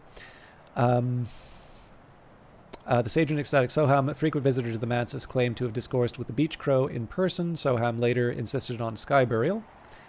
The sevenfold slaying of the seven coiled, an account of the destruction of the primeval hour, a god who was stone. Voyages of Furnish and of Oriel, the impossible travels of a sea captain of the late Phoenician era, suppressed throughout recorded history. Those who read it were said to disappear. The Road to Janus, the Limian Burzgash, makes a series of prophecies regarding the initiates of the Hours of the House of Silence, with intricate, if unhelpful, predictions on their passage through the house. The Carmine Petal Unexpurgated, a project proposed by Lionel of the Society of the Noble Endeavor, by which he claims he succeeded in creating a sanctuary for a fugitive forge name, the Unexpurgated version. And The Wound Wounds, a history of 100 wars sewn into a design of metallic threads that pursues itself across every page. So for those of you that don't like extended reading like that, you're probably already gone. But thank you for everybody for sitting through that. We've got 1, 2, 3, 4, 5, 6, 7 candidate texts. So I'm going to scream, "You only YOLO once," and just read as many of these as I can.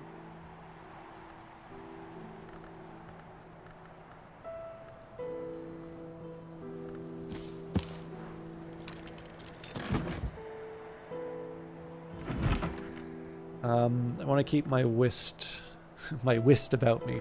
I want to keep my whist set aside, because that one I may have some questions about. All right, Book of Maya.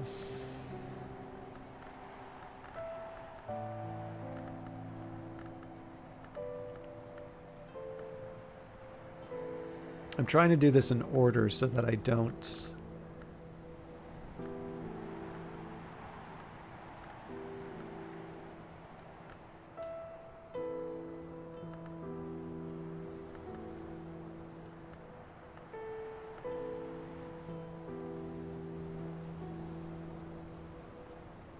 Or maybe I just put that one down.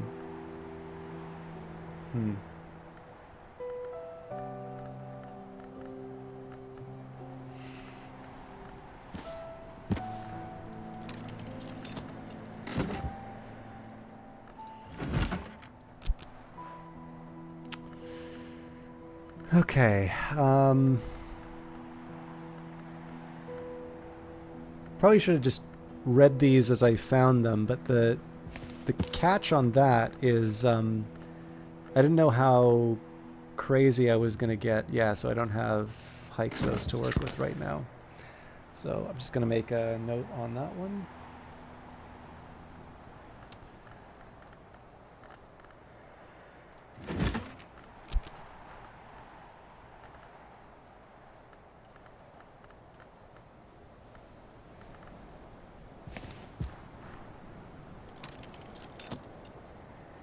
Now the turquoise hand is going to create a little bit of a dilemma for me, because for some reason, I started reading the Bells of Ys. Or I got one with the Bells of Ys. Maybe it's the Book of True Blood. Let's actually take the time. I don't even really care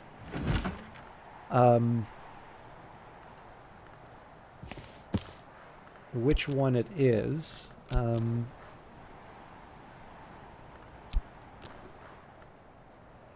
Okay, so that takes me one higher than I needed it.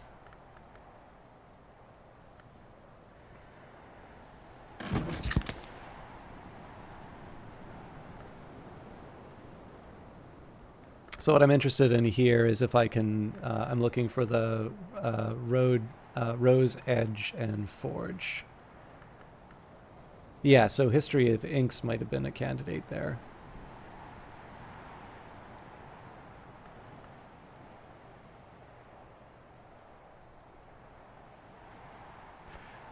I suppose the other option would be 5 creations. Now that's Moth, so that doesn't help me. And Origins of Hours, which is Sky, again, doesn't help me. So I wonder if I can...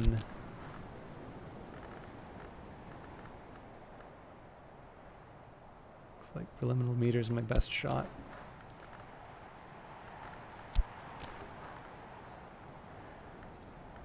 That brings me up to 15.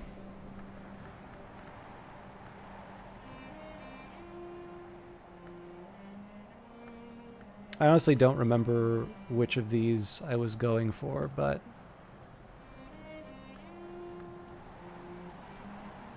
I'm actually going to do Isaac Akarth's History of the Shadowless Kings. And that's just to clear out the Newman so that I can read the...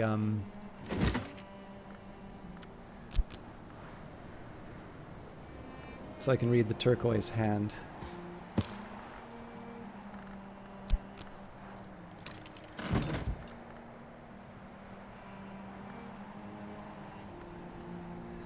Now, I think this is a long shot, but if I try to read 5 creations, I gotta find something that'll take Moth.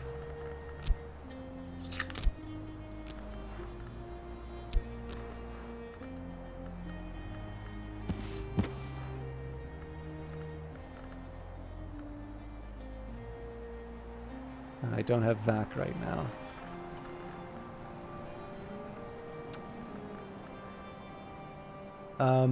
But we are, like, we're in a cult scrap away from being able to read that, so... okay, so... Hey, Olmsted, how you doing? I am going to want to take a bit of a break just because I know, like, the scratch in my throat isn't feeling any better, but I also realized that you all just kind of got to sit and listen to a whole bunch of this. For some of you, that would be wonderful, and for others, it's, like, really self-indulgent. So I am going to make a little bit of progress, but just a warning, I may take a bit of time to just clear my throat and otherwise try to keep myself in order. Okay, there's not much work on offer in Brandkrug, but I can find 6 pence worth of odd jobs.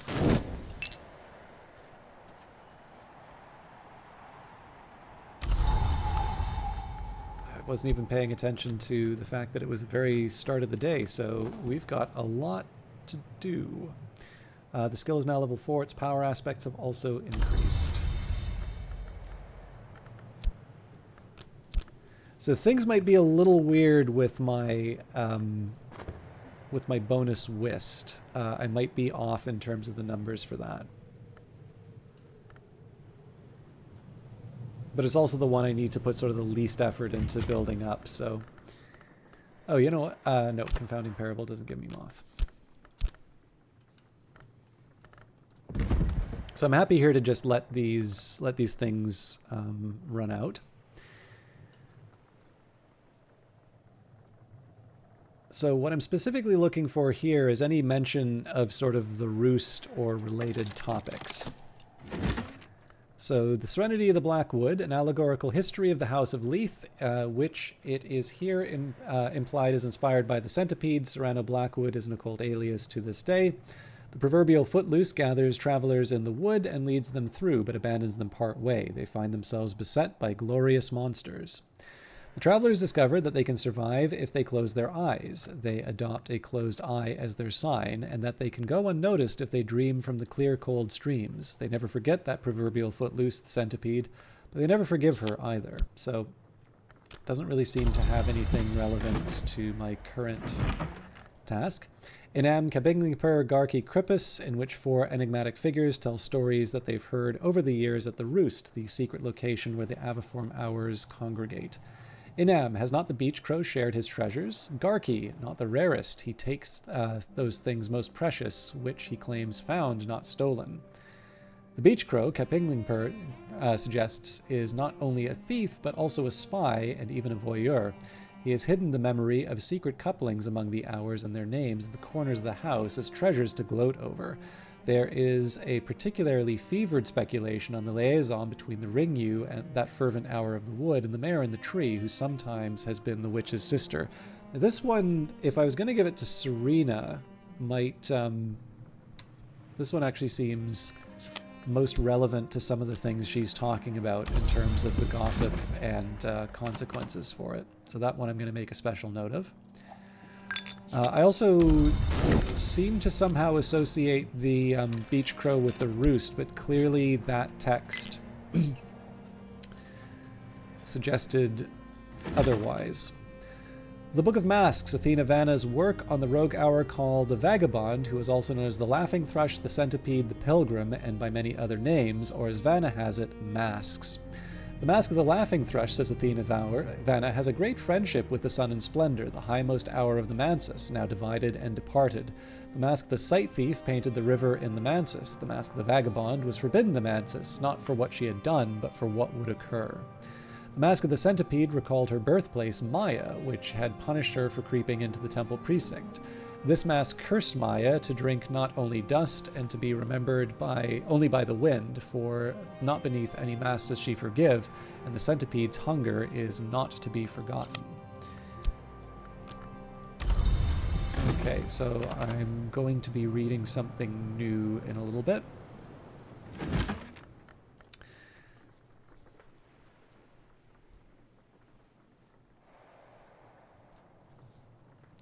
The Turquoise Hand, a calligraphic manual of Ramsund, which employs as exemplar text Farid Udin's The Conference of the Birds.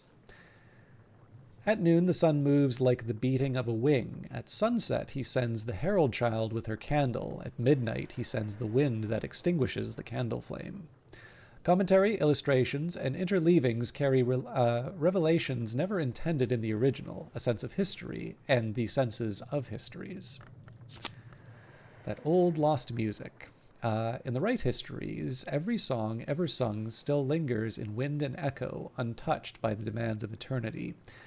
Any librarian can use this to establish a history and complete the game, but the Symergist and the Magnate can win a particular victory.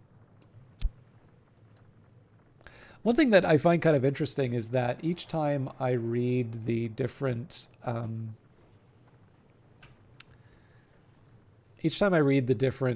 Newman that are relevant to my ending, I always change my mind. So I'm actually not sure which one I'm going for yet. I thought I knew, but then something stirred in me. Okay, so we do have an option to read one of... No, we don't, because I don't have my vac yet. So I'm just gonna sit and wait. A full belly makes a helpful friend. This beastie is now inclined to cooperate.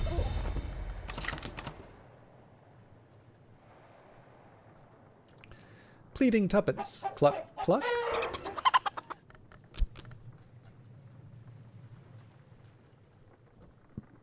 Get a whole sack of vegetables. Or grapes. Satisfy this creature's appetite. Food will make a hungry beast or a wild one cooperative. Okay, so we'll wait for... We don't have that much longer to wait, but we'll give it a minute or two to level up the relevant skills. I don't want to go too crazy on the things I'm leveling up. Right now, actually, I just kind of want to finish processing all the different books before I move on again, because at this point I am actually going to be making some decisions based on what level different things are. So In this case, I just kind of need a... What librarian am I? I am the magnate. Actually, that's a good point you make, Zerog. I should probably read the journal again. So, the silver-bound journal. I was rich, but something was missing. I am no longer rich, and still something is missing. Hush House is a place for conclusions, and here as librarian I may find mine. The magnate came to the house to conclude a history where they will find peace, but you can complete the game by recording any history. You might wish to begin your studies with the Hushery wisdom. I've lived too long, but I'm not ready to die. I've tasted everything, and it wasn't enough. Give me silence, give me peace, give me the peace of snow. Isaac of Karth's History of the Shadowless Kings, a true and accurate history of the Shadowless Kings by Isaac of Karth. Isaac describes the 1,000-year ascendancy of the Shadowless Empire. The first and greatest history is described herein. The Persian Empire, the sons of Achaemenes, the Shadowless Kings, the most glorious empire, survives the assaults of Alexander the Great and flourishes as late as the 5th century. After the fall of Rome, the Shadowless Empire takes Byzantium under its wing and moves east against the land of the Great River. Isaac begins to recount the invasion struggling against the unskinned armies of the Hooded Serpents, but ends abruptly with a series of incantations that he claims allowed the Shadowless Empire to persist. So another confounding parable. And 2 sand stories.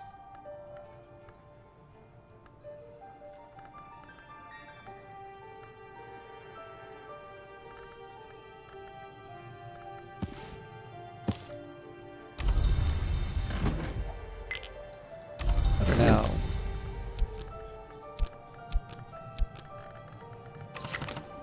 so I'm going to take a second here just to recover the list. It is winter and the storms have tightened the seas. I am sitting before the fire in the sweet bones with a beef and potato pasty in one hand and a hot ale posset in the other. Out of curiosity, Zerog, I know you've been really hammering away at the various victories, so do you have a favorite of the Magnate victories?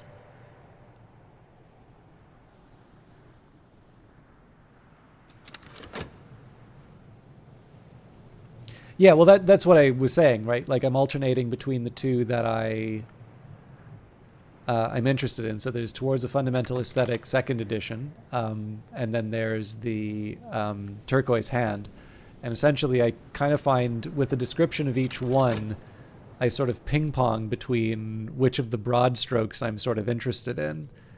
And there's a lot of... oh, we're twin. Oh, that's actually... I think you mentioned that before.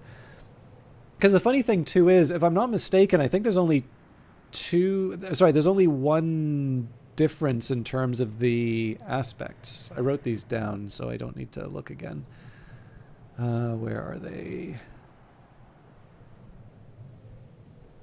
Oh, maybe I didn't. Yeah, here we go. So the Old Lost Music is Rose, Scale, and Sky, whereas Final Understanding is Rose, Sky, and Winter. So yeah, basically, Winter or Scale is the difference between the two trios.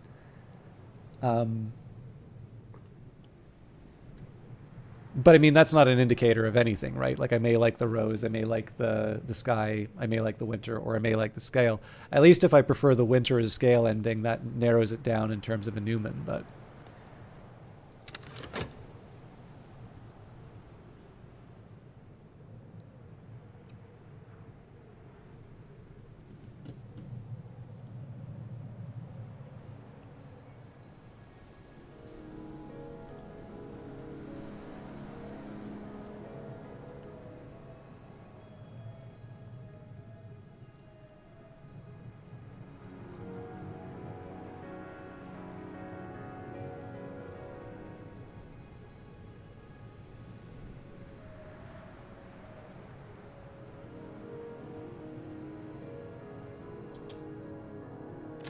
All right, lots of things to unpack.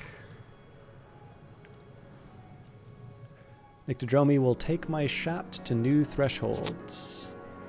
Eloquence and understanding, the door opens both ways. Follow my tryst, birdsong, what we were, what we will be.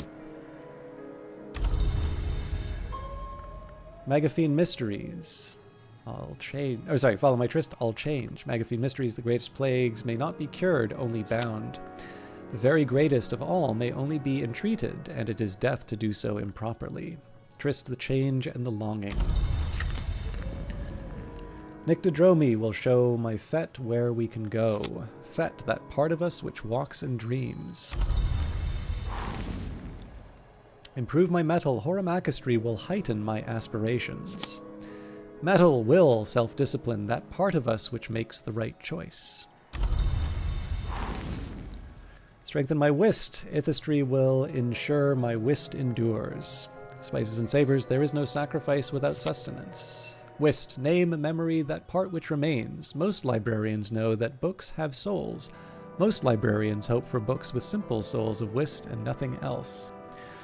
I will actually say I think this is an indirect effect of the book here. So some of you got to see that you know, I'm now trying to help out with an ebook publishing process. I did make some more progress on that yesterday, and that one, you know, I realized that there are no shortage of people who will say less than kind things about me. But this is one of the things where I can. I obviously really like reading. I actually like reading to people.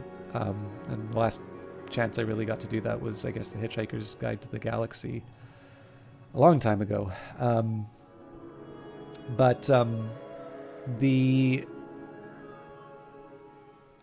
You know, I never noticed that these lights look like skulls, incidentally. But I think one of the things that's really nice about that project is it's not just a chance to be able to sort of share. Like, obviously, it's a lot of effort, but once you do that effort, that means that, you know, for some indefinite period of time, someone is potentially going to be able to read that book for the first time. And to do so essentially only for the cost of accessing an e-reader, which again, if you have a library, sometimes libraries will provide e-readers for free. If you have access to a computer, you can read the books. And it's, you know, there's lots of different ways that I can sort of justify not spending the time on something like that, because everybody's busy, everybody's got stuff going on. But I don't know, there is something really nice about giving people the option of especially reading something that means a lot to you. I mean, I guess it follows with the idea of streaming games that you like for people as well. Sorry, there was a reason I was bringing that up now, and I've completely forgotten it. Oh, yes, no.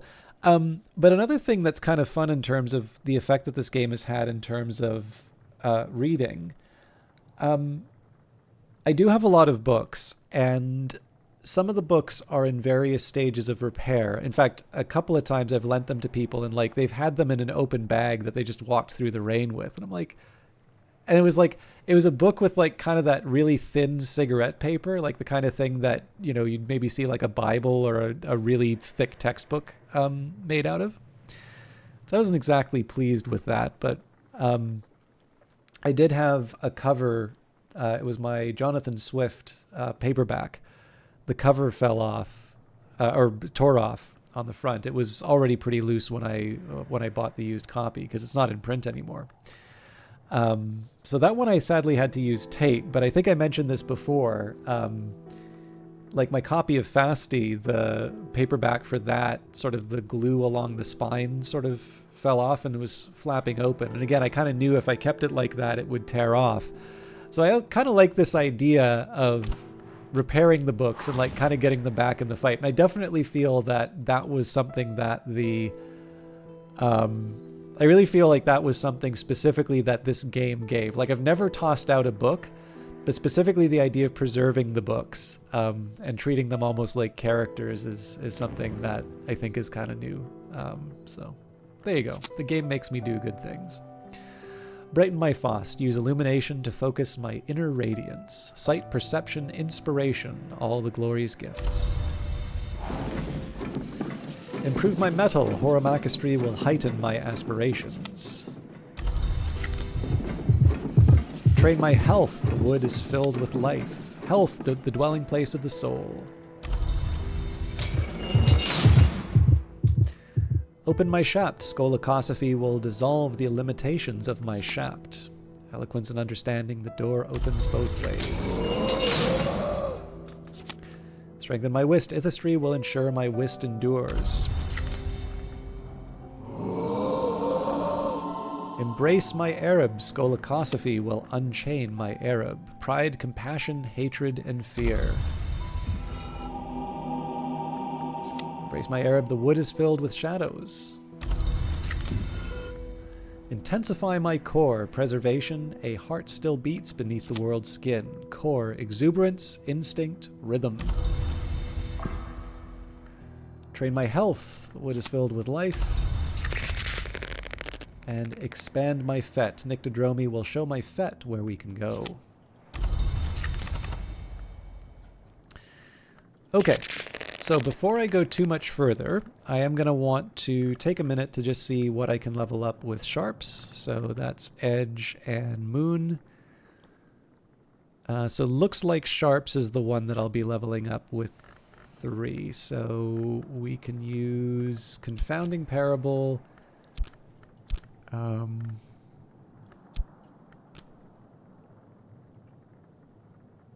Well, shoot.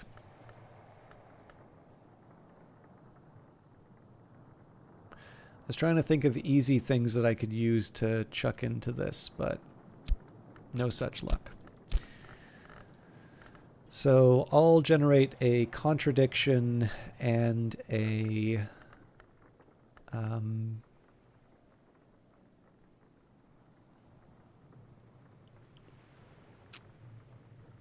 well, I guess I'm not talking to anybody, so let's say a contradiction and an intuition. And this time I will use Shapt at the Vagabond desk.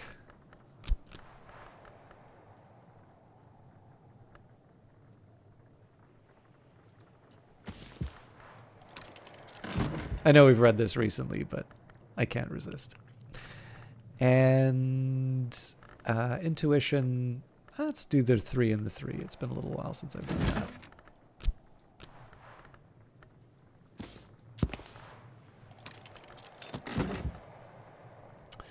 Okay, now there's a couple of other things that I want to get out of the way. So for instance, I had that opportunity to use the impulse now. I can't remember, was it Edict's Liminal was my best moth?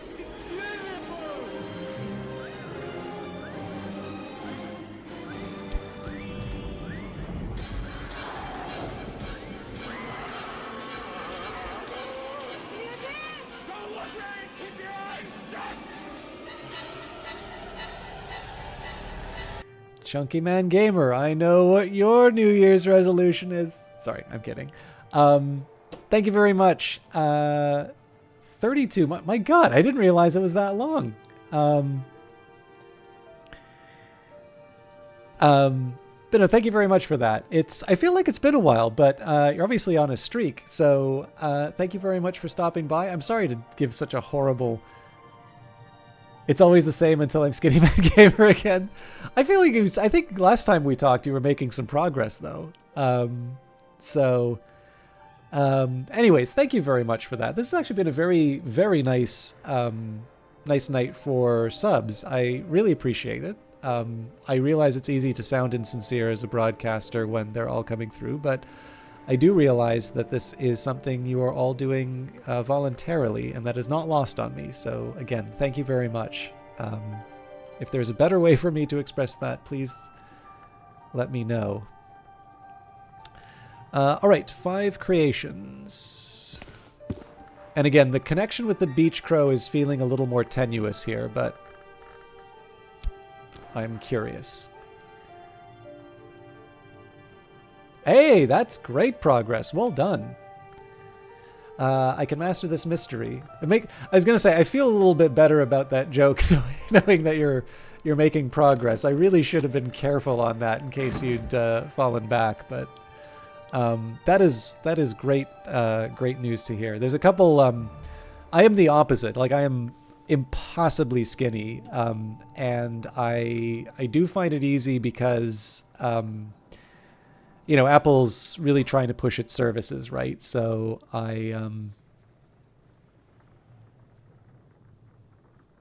Munjaro? Sorry, I think I'm missing the reference. I could just be being stupid right now. Oh, gotcha. Okay, gotcha. Um, but I am completely out of the loop on most things. So, but thank you for the clarification. But yeah, I really wanted to try and like get back into the habit of doing the Apple Fitness Plus because I'm already paying for this stuff, right? And it does a nice enough amount of gamification that it like encourages me to sort of fill up rings and things like that. But it's not completely annoying like Duolingo, let's say. But the real challenge that I run into with this is that it's a very easy one for me to like, especially if I'm rushing to get to work or something like that. And of course I love work, so I'm rushing to get into work. But yeah, it's just the easiest thing for me to overlook or to sort of skip out on. So I got into work a little bit later specifically because I made the effort to just do a simple little hit thing. And of course, the worst is if it's been a while, you've lost the progress, and then I'll do hit, and I'm like, oh God, this is the worst thing ever. Why do I do this to myself? But I don't know. I again, I really love to hear that kind of progress because I do appreciate the commitment that it takes, and there are some things I'm very committed to, and there are other things that I do my best, let's say. All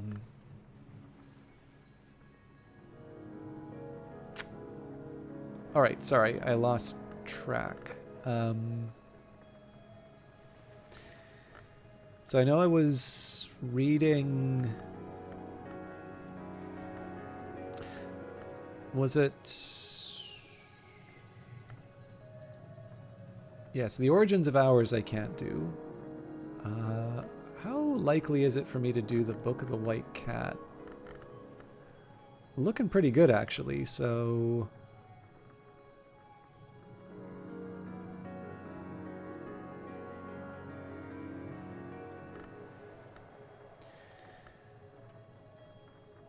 The only thing is, it would have been nice to have a 10 sky. Oh, there's the 10 sky. Okay.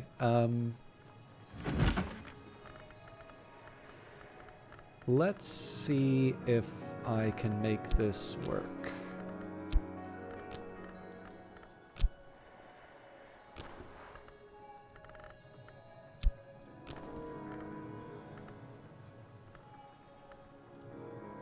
Wait, why did I want the Book of the White Cat? I don't even know why, but I'm going for it. I can master this mystery, enough sky to match mystery sky. Sorry, I'm just taking a minute here to look at the...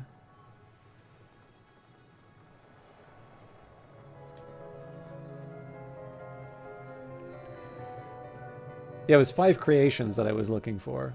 No, sorry, we did 5 creations. It was Origins of the Hours that I was looking for, but we don't have the VAC, so I'm not going to be able to work with that. Anyways, we have the opportunity to read Book of the White Cat. I'm a little worried that I'm going to be overloaded with lessons, but I can probably digest these reasonably quickly. Okay. Next up, I want something to level up sharps with, so I've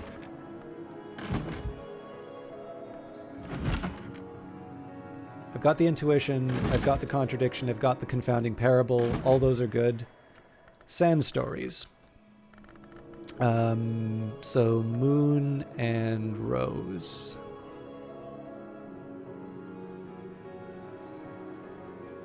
Okay, so what I'll do here, I'll put 1 into Sand Stories proper.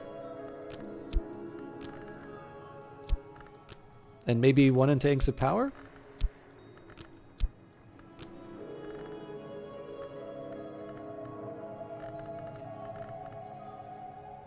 I mean, seems to make as much sense as anything else. So, with that...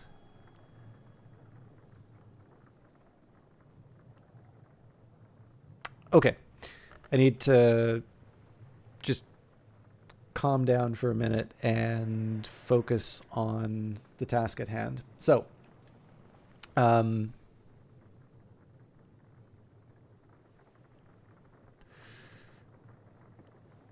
BO... Oh, yeah, okay.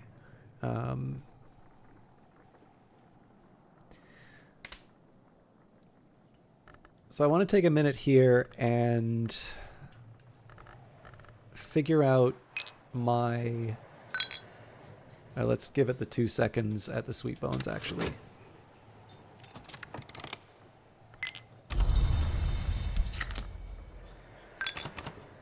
Okay, so I've got my Core Plus. Okay, so that is totally done.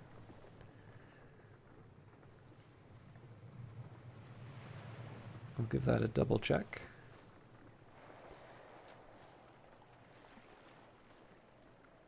So I've got this Arab needs to be double plus.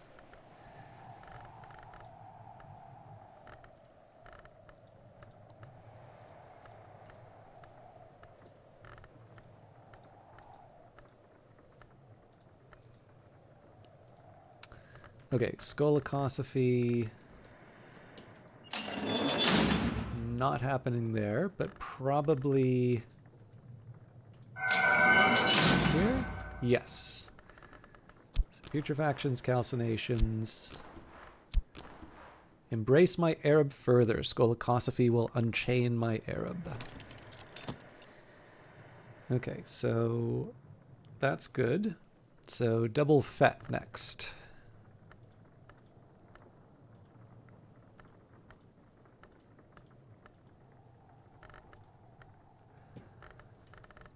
That one's Horamachistry. So I don't think this will work for us, but I know that's not the only Horamachistry location. Maybe the Great Clock? We have the knock, but we don't have anything for the... Oh, and that's Ithistry, so that doesn't help us. More of a puzzle than it should be.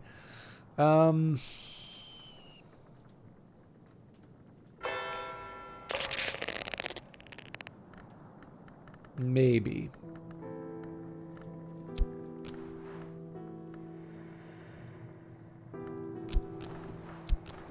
Expand my Fet further. Horamachistry will widen my aspirations. I never thought of Fet that way. That's actually a really nice way of putting it.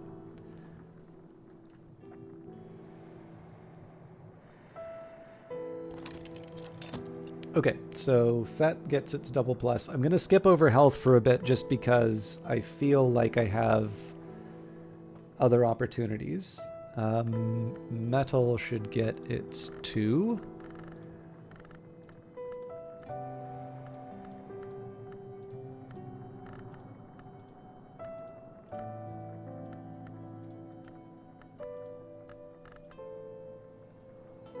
Hammer time. And we're going to use Practic Garden Dummy. Since the Napoleonic War, he has been punched, thumped, stabbed, and shot by amateurs and professionals, and by tipsy guests after dinner. No wonder he looks so cross.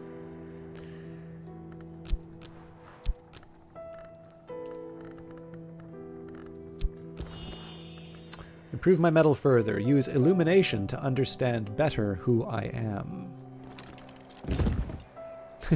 Okay. Sorry, this is completely inappropriate for the tone of the game, but I just get the idea of staring at the Practic Garden Dummy for like hours and finally boosting my metal. All right, so we should only have 1+1 Faust, so that's where it needs to be. I think it was 2 Shapt. Yes. Okay, so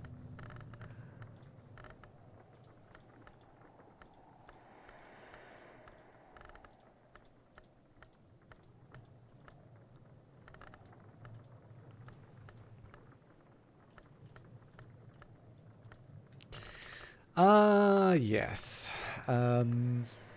Nyctodromy. Although it's strings and songs, so this should be a little bit easier. Maybe the organ? No, wait. Sorry, I'm thinking of bird song. Nyctodromy.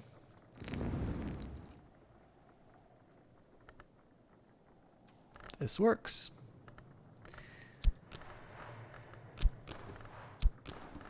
Open my shaft further. Nyctodromy will take my shaft to new thresholds. And then Trist. Again, I like starting at the bottom. Oh, right, the bird song is a pain on this one. So maybe the harp? No, but then we can't use the sabazine. Good sound choice for it, though.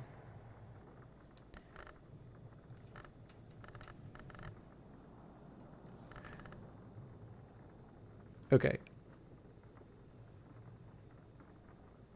I do kind of want to see if I can find the bird song ones. Oh, well, that's discouraging.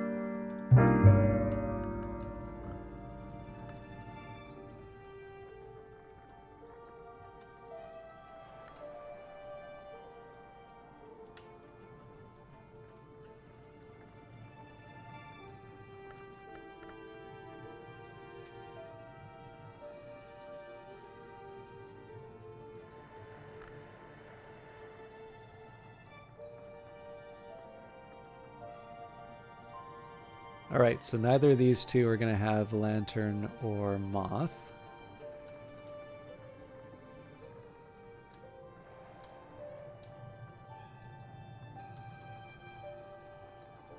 I'm sure there's something really obvious that I'm missing for the bird song.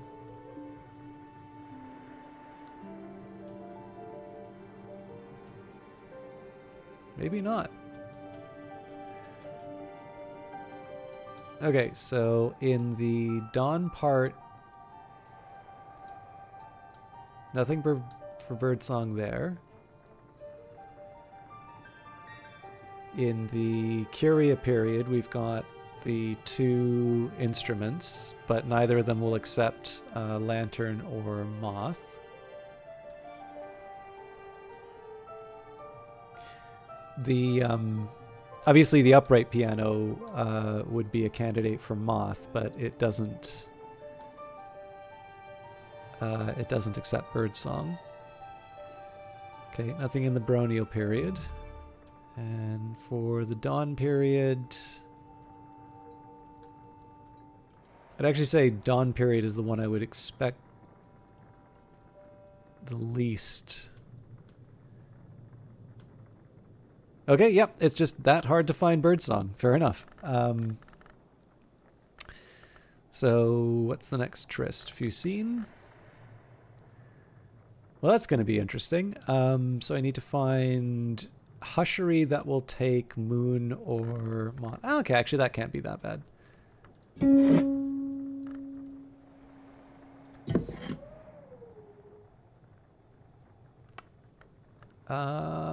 Doesn't work on this one, sadly.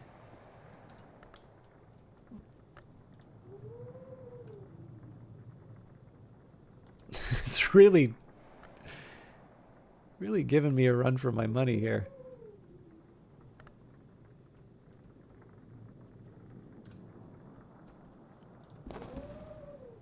There we go. Okay, the Catacombs altar. Bone is the memory that does not die.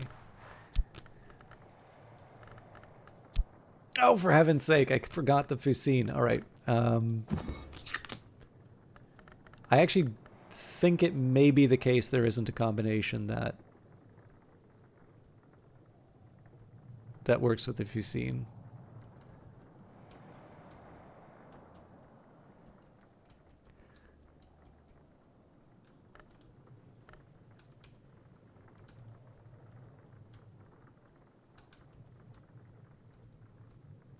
Okay, we will continue on.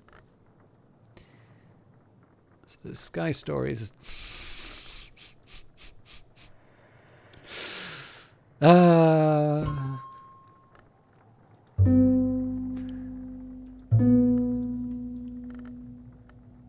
Actually, this works though.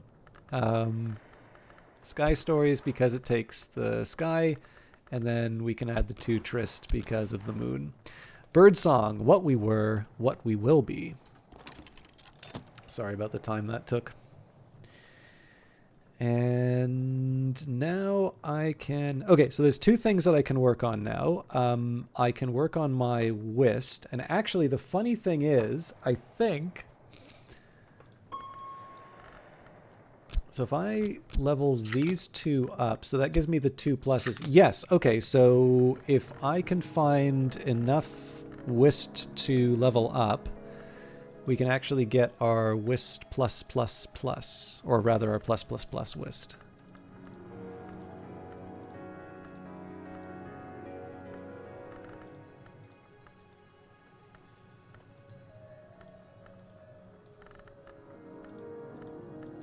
Of course, finding my free wit. There we go. Okay, more hushery. But with heart and knock, so that might be... Yeah, that's not going to be easy.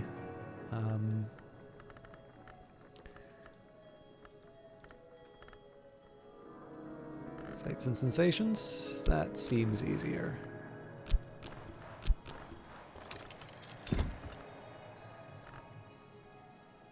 And pyroglyphics. Ooh, how am I going to make that work? Well, that one's easier because that has Ithistry, so presumably the oubliette containment. There we go. Ithistry will ensure my Whist endures. Alright, and last but not least, the health.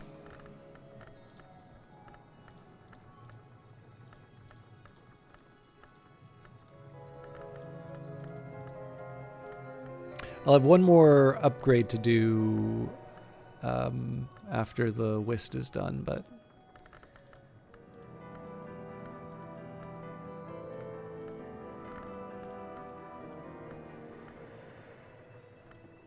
Huh. Oh, I'll be. Alright, so that is a preservation. Unfortunately, I don't think we can do the preservation at the drums, because it doesn't take edge or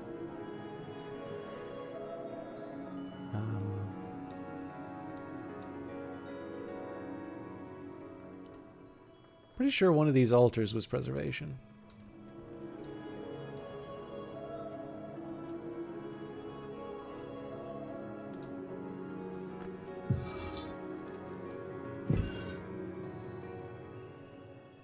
Still doesn't take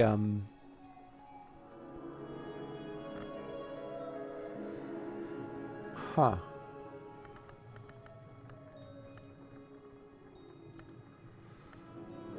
Well then.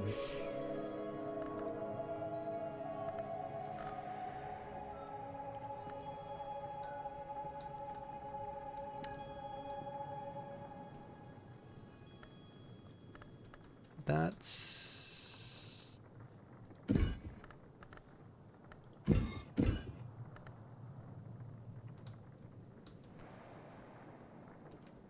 I'll admit I wasn't expecting this one. I thought there was a bit more with preservation, but I might need to get clever with some of this.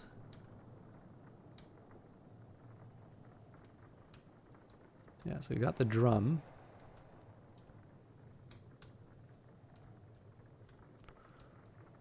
Right, the barber chair. I think Meniscate Reflections is a little much, but Tridesma Hyra will help us. No, no, no, no, no, not those two. All right, preservation. The earth endures, and so do I. So again, you've all been very patient with me, watching me fumble through the various skills, but we've made some wonderful progress on them. So, the last thing that I want to do, so just to sort of recap where we are with things. So, I am going to want to level up the Whist still, but I'm not going to need... So like all of the lower level skills at this point are free.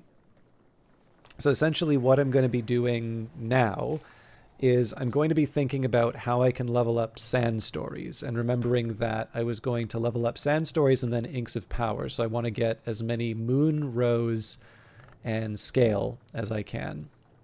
So I'll just systematically go through each of the desks, see if we can find something Moon, Rose, and Scale to add. This one was Secret Thresholds.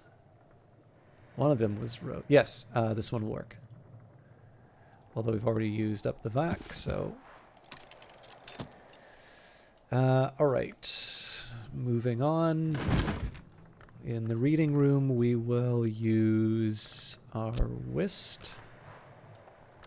So we can get Moon from, let's do Deaths in their Evasions.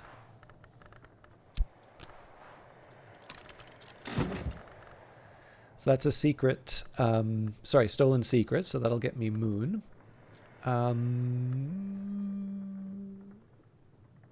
Bittersweet Certainty, Impulses, and Revelations don't help, and apparently I did not record what David Green's journal gives me.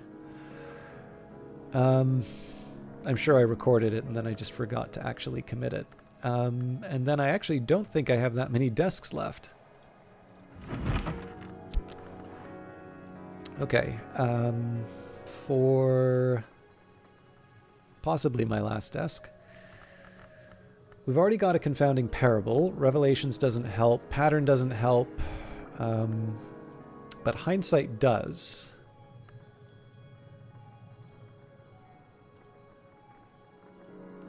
Trying to think if any of these...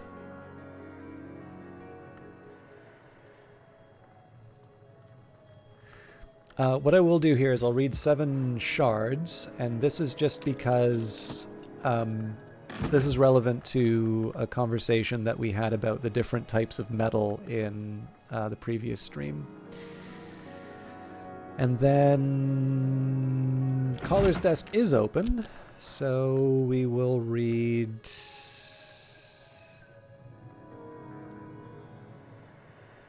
the Larkabine Codex. That'll get me Salt with Moon. I'm sure probably there's a couple of there's a couple of things I can do at altars to get some more memories, but I think I'm just going to read the books. I'll let sort of the time run by. Willachu, bless you. Thank you very much for the follow. Yeah, we'll just let the timer run down, and then if nothing else, we'll just be able to start clearing the board a little bit in terms of committing the memories for sharps and starting to move Sand Stories up with what we have. Obviously, being able to use stuff like the Earth Sign will also help me in a pinch. But right now, I just need to clear out a little more space, particularly because a couple of these desks are going to be producing a whole bunch more memories, or lessons. So if I can churn out the... if I can level stuff out and just sort of get a bit of a churn going in terms of memories and lessons, that'll help me clear everything out before the end of winter. And then when spring comes, I actually have quite a bit that I'd like to talk with my guests about. Okay. Just started my playthrough, saw my on recommended, and a game that you've never seen before. Looks interesting as heck. Oh, that's very nice. Yeah, so sorry, you're saying that are you talking about starting my playthrough on YouTube, or or this, because this particular one is actually very late in the game, and in fact I'm playing a save that I started when this was in beta. So I'm actually even doing an incomplete version of the ending when I finally get to it. Okay, perfect, thank you. But yeah, so you actually get to see this from two different angles. The YouTube one, you'll eventually see in the Lighthouse Institute, there's 7 slots in the up-to-date one. And then you'll notice that the options for the different members of the Lighthouse Institute are different. I don't expect you, there's not going to be a quiz or anything like that. But yeah, no, this is if you've not seen Book of Hours before, this is a really fascinating game. It's one that I actually just checked. I think I've got over 900 minutes in now, and obviously the developers very kindly invited me to share the game on their Steam page. But it's one I love talking about. So if you have any questions, even in this late stage, please do feel free to ask them, because I like talking about it. And a little bit of what I was talking about today are actually some of the real life actions that this game has inspired, in terms of just going a little bit further than I normally do in terms of repairing the books that I have and keeping them so that they're the sort of thing that I might be able to pass on to. Well, I mean, I guess I need to find somebody to pass them on to, but at least in principle, it's a nice idea. All right, those indignities perpetrated by the deceitful fraternity of Obliviots. It is not clear whether CROD, who is identified only by his initials, was in fact an initiate of the Obliviate Order of Immortal Adepts. He wrote in the 16th century, after the order, if he is to be believed, had passed the height of its power. 58. That they did claim inheritance of the traditions of the House of Leith, but that they have disregarded both its most sacred and its most beautiful ceremonies where they are not found convenient. 59. 71. The Glassfinger toxin is no mere assassin's convenience for the Oblividiots to confine to the disposal of their enemies. It has higher uses. Certainly it is a great matter of winter, but I have already outlined the technique by which it may be fitted for its ultimate destiny. It's definitely the nice thing about the game is that its complication is in the service of the sort of the mystery and the exploration that you'll be doing. So I don't know if you ever played Cultist Simulator, which was the first game by the studio that made this, although certainly not the developer's first game. And it had puzzles for you, but it had puzzles in a roguelike context, so it'd basically kill you if you didn't figure things out. Saw this first, yeah. So this is definitely a cozy librarian sim. So the thing that this game did was, because there's really no threat to you. Like you can take as much time as you want, except during one season called Numa. The fact that, and then of course you have music like this. The fact that you can just sort of take your time and enjoy a cup of tea and just relax and explore the house. It does mean that it allows them to have a bit more of an involved type of puzzle, because in the end, like, the game is not going to kill you for not figuring it out right away. So I like that balance, but obviously it can be one of these ones where it's not like a game like Stellaris, where it's sort of a big spreadsheet in the background that's running. But this definitely has a degree of complication, and of course a lot of what makes the writing work so well in this game is that it will hint at a lot of things and leave you to sort of fill that gap, which to me is always the most exciting place where role-playing games live. But it's a different set of muscles, and ones that you don't get to exercise as much inside of games, which is of course why I find this so compelling. The Three and the Three, the Vatican manuscript, a church-authorized version of an older text. This book describes the chancel and the calyptra, two triads of hours with subtle, far-reaching powers and responsibilities. It has clearly been reworked to fit church doctrine. The deepest knowledge is forbidden to all mortals except those who seek it beneath the watchman's tree. It is Calyptra that planted the tree, but it is the chancel, the cruciate, that has elected Calyptra. Who then elected the cruciate? Or is this, as the saying goes, a matter of Janus? The sister in witch is cruciate, but the witch in sister is not. Even those powers that demand a conjunction are not always conjoined. When the sister is nowhere, does that mean nowhere sits in crucium? So a bit of an example in terms of how you can unpack this. So we don't necessarily know what the sister and witch is. However, as you go through the house, it does refer to the sister and witch and the witch and sister. So here's the witch and sister. The witch and sister unites what is at rest. She is sought at the water's edge and beneath the moon. She cannot be separated. She cannot be touched. She is coral, amber, pearl. And the sister and witch brings together that which cannot be apart. She is sought beneath the moon and the water's edge. She is pearl, amber, coral. She cannot be touched. She cannot be separated. So there's references to these things called the hours inside the game. But the other thing that's kind of interesting is there's 3 different versions of the 3 and the 3. And we do find out that the Calyptra is sort of this force that sort of hides the secret world from the rest of the world. And so there's this really interesting implication that you've got the Vatican manuscript here. We have the Caversham manuscript. Here we go. A more recent version of a much older text. This book describes the operations of the Chancel and the Calyptra, 2 triads of hours with subtle, far-reaching powers and responsibilities. It has been heavily censored, but even so contains potent secrets. And then eventually, when you find the St. Chiavi manuscript, this book describes the operations of the Chancel and the Calyptra, 2 triads of hours with subtle, far-reaching powers and responsibilities. Of all extant versions, this one has best survived the interventions of the Calyptra. So one thing that's kind of interesting, and you do actually run into this with one other encounter from a character described as terminally robogoid, and there are some secret letters in the game that will explain how they came to that state. But there's this really neat idea, right, where you read something first and you're like, okay, refitted to fit church doctrine.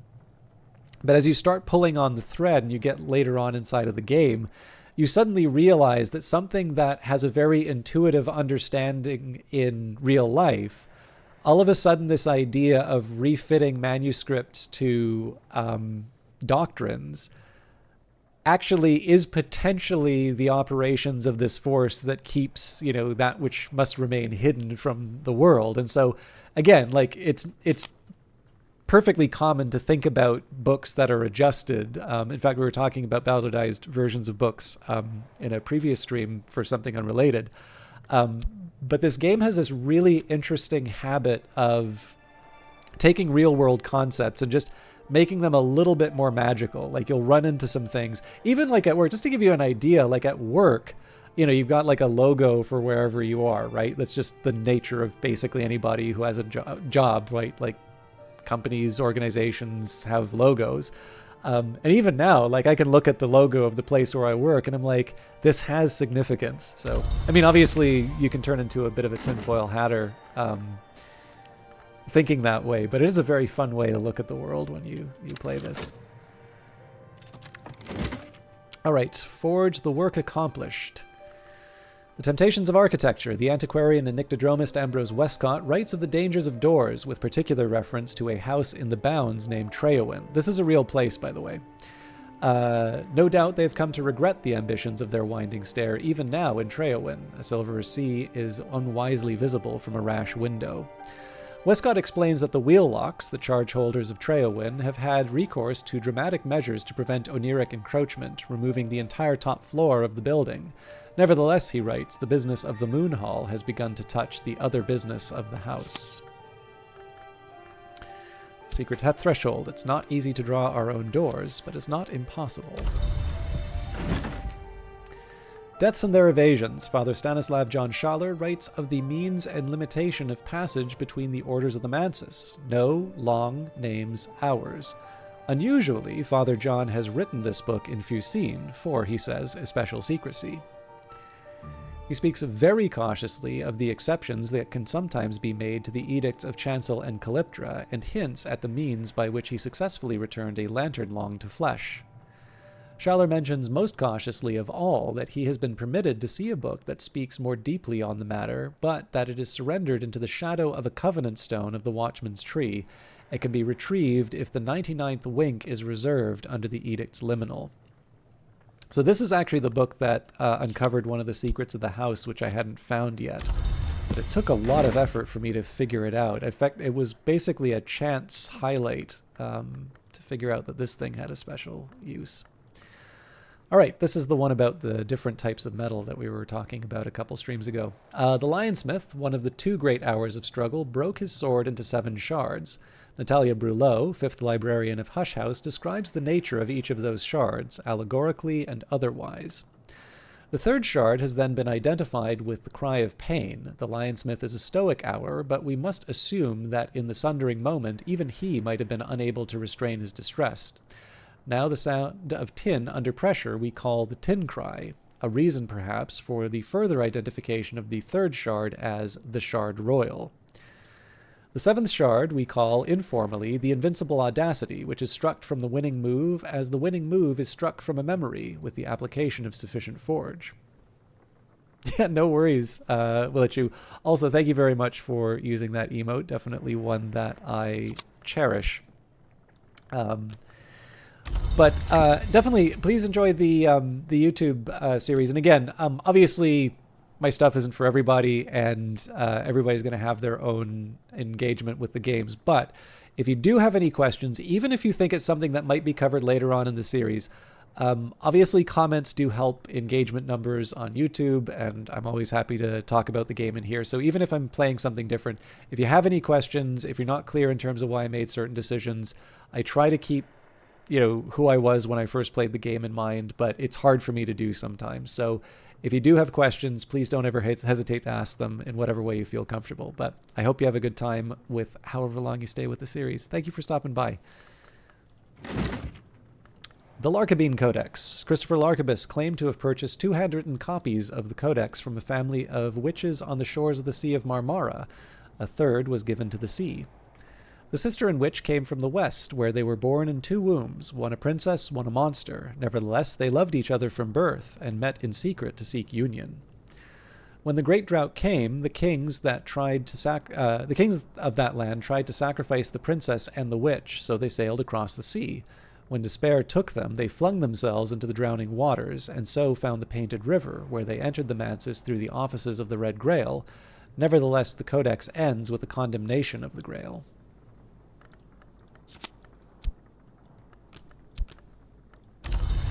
Okay, so I think that's as far as we're going to get with memories right now. I think all of the remaining desks are reading books that I'm going to be getting lessons from. Yeah, so there's the Book of the White Cat. There is the 5 Creations. Okay, cool. Let's get to work on the sharps.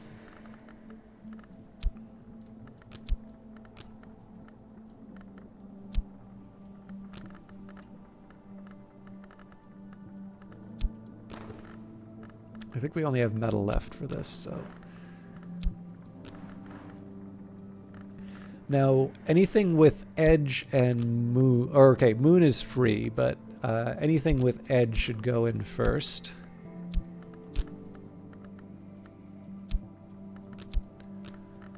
And I guess we'll do the confounding parable and the intuition.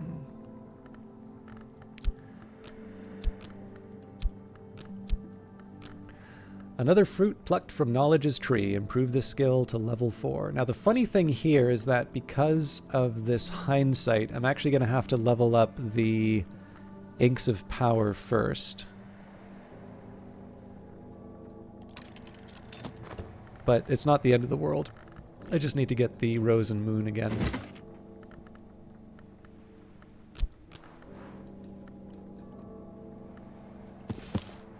I think I can do... Oh wait, I don't have my VAC back, so... if you don't mind, we'll skip reading over Temptations of Architecture again.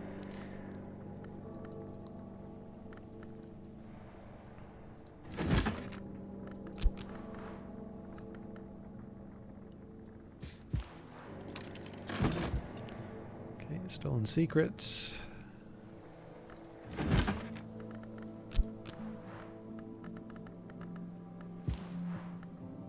Sure, we'll do the Sea Does Not Regret.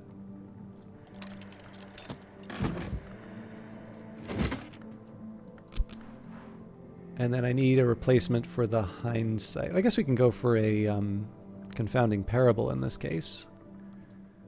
So I think we're on to Snare of the Tree at this point.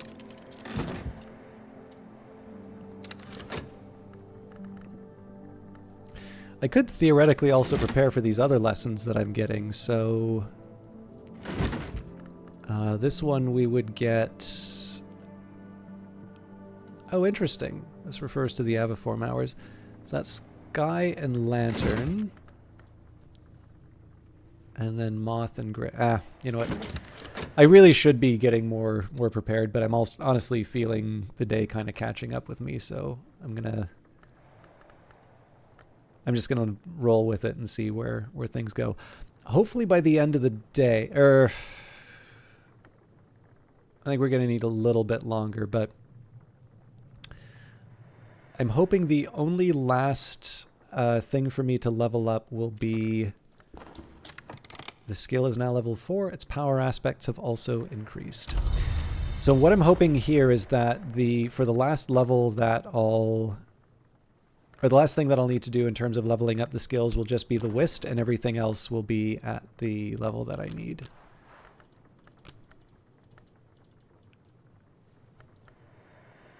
I am a bonehead.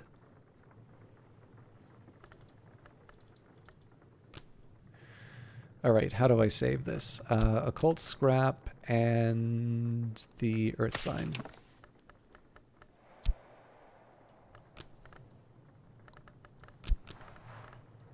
So I forgot that it was Rose and Scale, not Rose and Moon. So satisfying to have come so far. So we'll get the Earth Sign and the Occult Scrap. Those aren't that hard to get back. Use Collar's Desk in this case.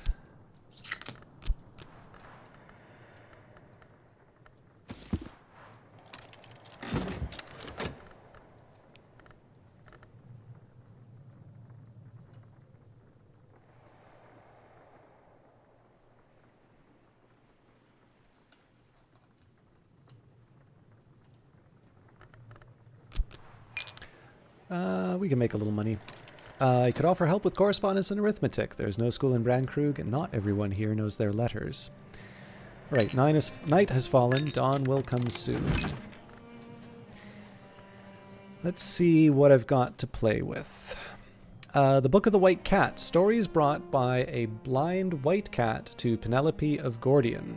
The Aviform Hours, the crow, the laughing thrush, the dove, and the twin kites have been known to meet in the mountains north of Gordian at a place called the Roost to exchange gossip. Penelope indicates that mortals who hear their words directly are obliterated, but claims that her cat goes unnoticed and returns to her with rumors from the Hours meetings. The stories that Penelope claims as our gossip are fragmentary and confusing, accounts of contests where hope and dread and the Shadowless Empire are used as game pieces, agendas of ruin and remembrance from no known history. The most interesting element is a protective incantation she records at the end of her book, and after she worries that the Hours might in fact learn of her spying. So this is kind of an interesting one. I don't know if this would make... Serena reconsider, but I'm definitely going to put Book of the White Cat. Definitely going to put that on the list of candidates. Okay, get a revelation from that. And 3 Watchman's Paradoxes. That is going to be fun to try and work with by the end of the season. Oh, do we have space? Sacre bleu. All right, to the overflow with you.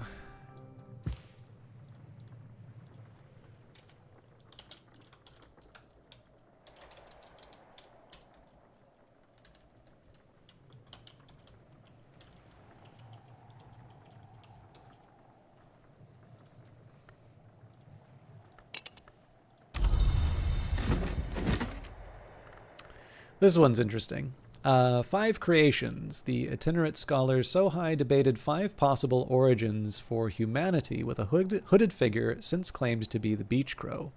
Sohai later claimed that all these accounts had proven false, but the debate was nevertheless recorded.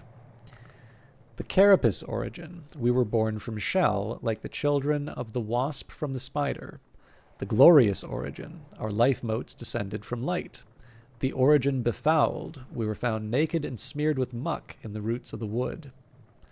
Shohai's preferred theories are that we are the children of apes who walked upright, although his tone here is satirical, or that we are consumed not by our parents, which is not the crime of the sky, but also our origin, so that we came from nowhere. So 2 resurgences and emergences, and gossip. Which is almost enough to be able to level up Sand Stories, but not quite. I don't recall, is the sun down already? There's an easy way for me to check. Does this take a memory yet? Yes. Okay. Let's see how the evening goes before I got a few things that are finishing off. Okay, so I said we weren't going to read The Temptations of Architecture because I just read it. The Snare of the Tree, collected proverbs of Aunt Mopsy. Once in the wood we call a visit, twice in the wood we call a journey, thrice we call coming home. Every timber has its knots, the straight and crooked both. Every weave is more absence than thread. You can't keep nowhere out any more than you can keep somewhere in. When the cuckoo learns the nightingale's song, our sleep is sweeter than honey. So another confounding parable for us. The sea does not regret. Eason Fekri, one-time Secretary Salvant of the Curia of the Isle, responsible for the Curia's healing efforts, writes of his experiences in Brandkrug and hints at his travels elsewhere. The sea does not regret the tide, Fekri writes, for when the tide is past, it leaves its traces on the sand, which traces are the sea's memory.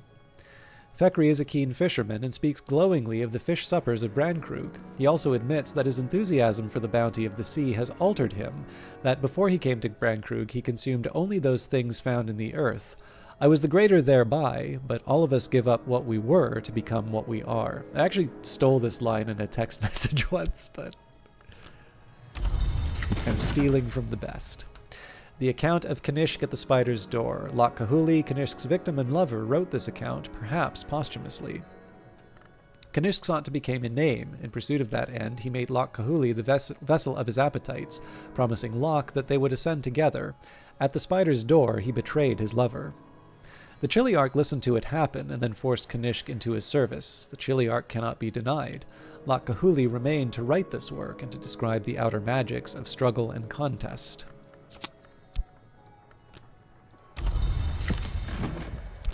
Okay, so we've got 1 second before we can use the consider verb again. The skill is now level 5. Its power aspects have also increased. So we will level up Sand Stories before we do anything else.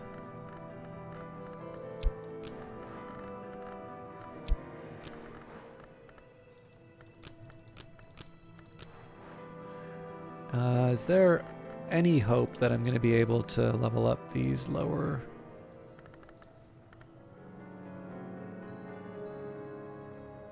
No. Although, if I'd kept the confounding parable, I don't think I can save the stolen secret.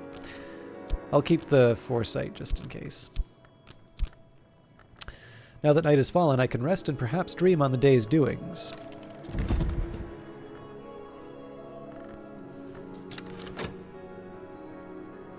And I'll wait for the... Or I guess it doesn't matter if I wait for the morning, but I'll... I do need to make sure that I read the paper to get the occult scrap again.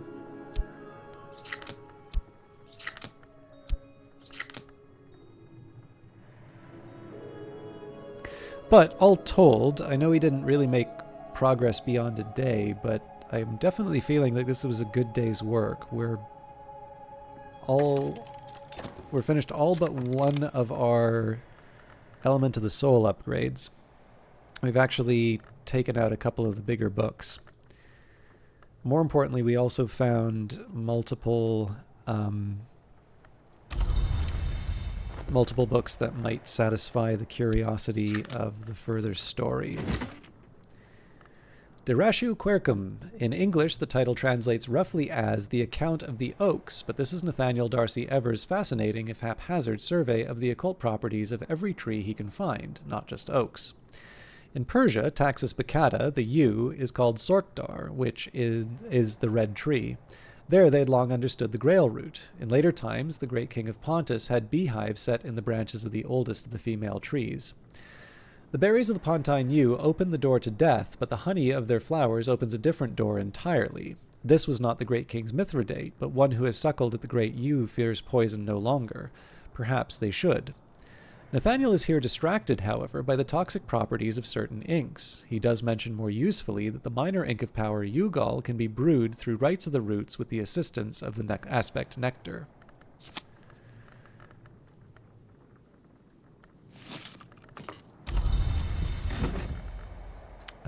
So yeah, I am going to lose this overnight, but we will use the whist to read the paper, and we will get our occult scrap back.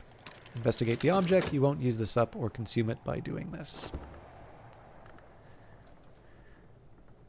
And 18 seconds or so, we should get our last batch of higher level elements of the soul.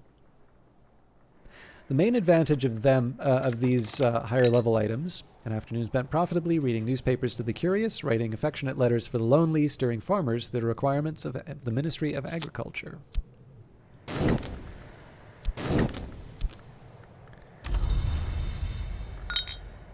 So the main advantage of these higher level skills are going to be to make it a bit easier to read these items here.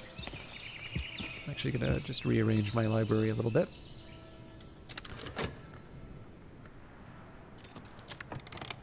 Okay. Preservation. The earth endures, and so do I. Improve my metal further. Use illumination to understand better who I am.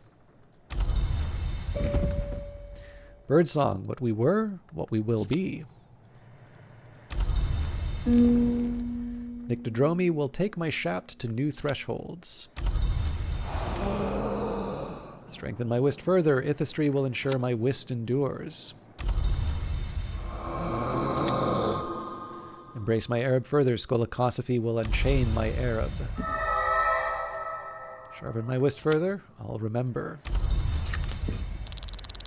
And last but not least, expand my fet further. Horamachistry will widen my aspirations. Alright, so let's just sort these again. Ooh. A couple different ways of doing that. Alright, so first thing I want to do here is boost up the whist one last time. I don't even know which one will work for this anymore. Probably should be going top to bottom at this point, but...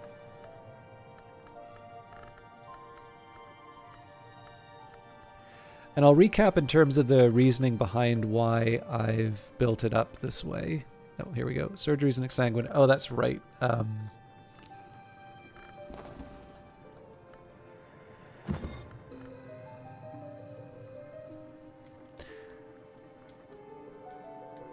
I'll double check to make sure I'm not doing something dumb, but I don't actually think I can level this up with surgeries and exsanguinations.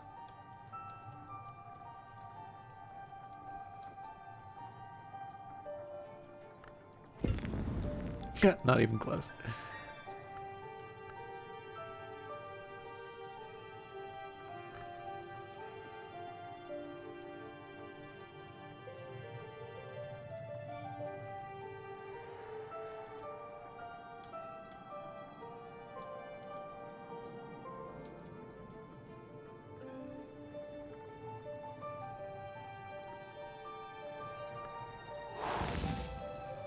Okay, so I don't want to rule out the options.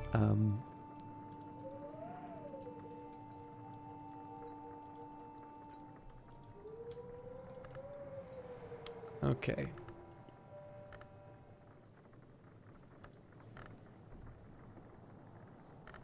Glass blowing and vessel crafting. Now this has... Nope, because it doesn't let me use the winter. This does, though. So if we go glass blowing and vessel crafting, and then we take these two whist, sharpen my whist to its utmost. I'll remember. So this gives us +++ whist. This is the only one I'm doing it for. So essentially what I've got here, the main thing to remember is that I want at least I want at least 5 of each element of the soul for when the Salon happens. So at the basic level, I've got 5 whist. Well, let's work with the basics here. So 5 whist, 5 shapt, 5 faust, 5 Arab, and 5 core. So those work basically the way that they have before. So what's the deal with the Fet, the Metal, and the Trist? Did I make a mistake? Well, in this case, Trist has one of the higher level ones here. Fet, higher level one here. And Metal, higher level one here. The difference, of course, you'll notice is when you actually click on the different cards. So Arab on its own gives me 1 edge and 2 grail, whereas ++ Arab gives me 4 grail and 3 edge. And then similarly with Fet, essentially because I'm 2 levels higher, essentially add 2 to each of the aspects that you get for these. So one of the main benefits really comes down to something like the Wound Wounds, because, you know, I'll have something like Disciplines of the Scar, I think is the highest edge that I've got. Even Edicts Martial is 9 edge. So, you know, with that, if I want to read the Wound Wounds, I'm going to want as much of the skill as I can. So, you know, that's 9 to start with. But let's say I even take a Newman. Well, the Newman's going to take me up to 14, but even then that's not enough.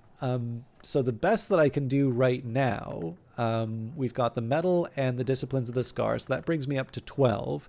Then we can get up to 17 with a Newman, and then we can get to the 18 with a Saw. Now, of course, we also have the option of using like an ink or something like that as well. But essentially, this was the main reason why I wanted to level up a few of these. And then, of course, what I wanted to do was just level them up as high as I could to, while making sure that I still had 5. Now, technically, I could afford to do something like... so here's an example in terms of the dilemma, right? So right now, I've got this core. So technically, I've got 6. So one thing I could do is take these two, level them up to a plus core, and now I have another core which gives me 2 grail and 3 heart, and then I've got 3 here. The only thing is that right now I'm getting the advantage of the higher element of the soul. So like if I was trying to open up various rooms, like you could see how this would be more helpful for leveling up various assistants as well. Clearly I don't need to do that because I've got the whole house, right? Although I suppose the only room that people really care about is the room with the cat in it.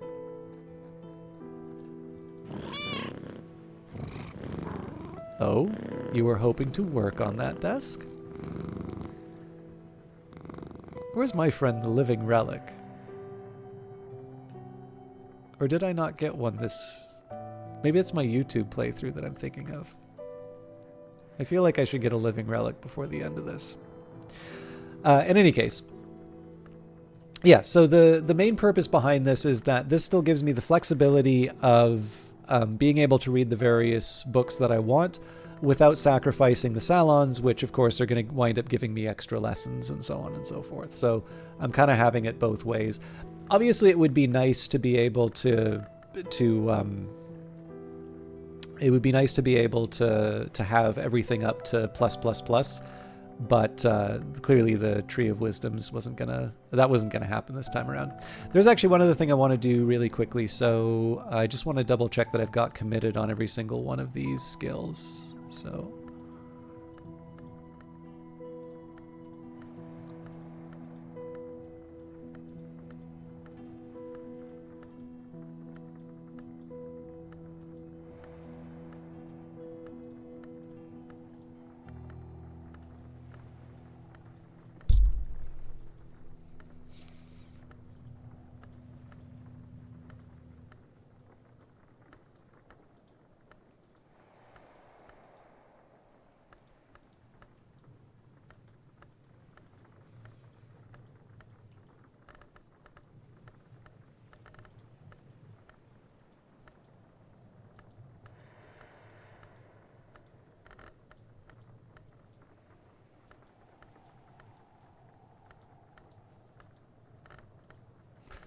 Okay.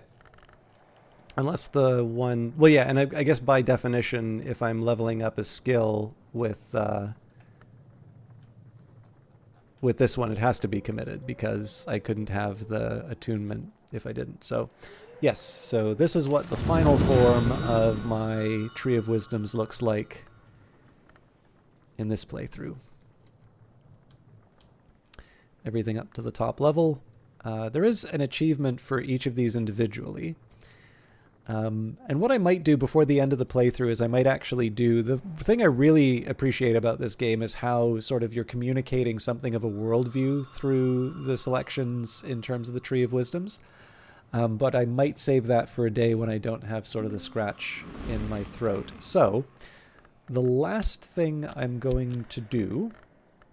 I'm going to work out a game plan with the Watchman's Paradoxes, and I may wind up just doing that as a...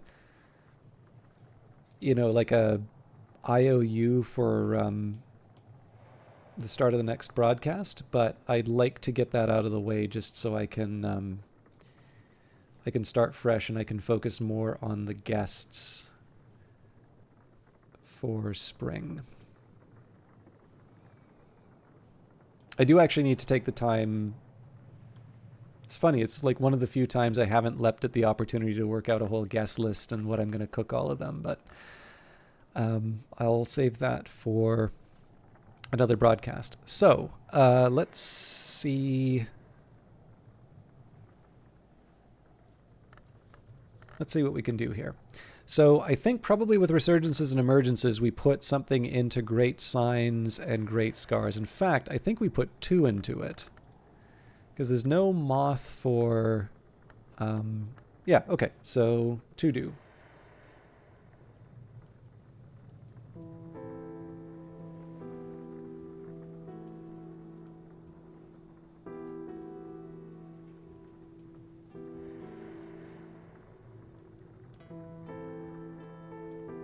Okay, so this will go from 2 to 4 when all is said and done. So for Watchman's Paradoxes, this one I suspect is going to involve quite a bit more work. Yep.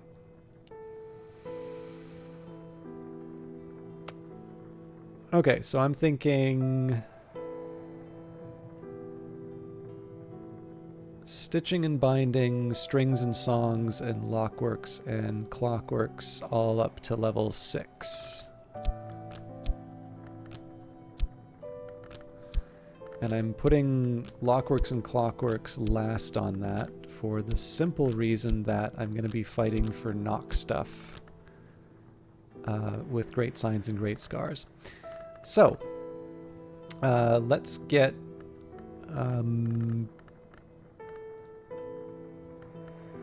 Grail, Knock...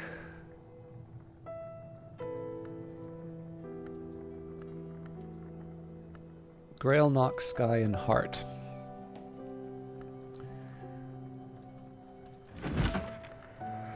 There's actually a couple of easy ones that I can do. So we can take the Opening the Sky for the Cheerful Ditty. Let's use Core.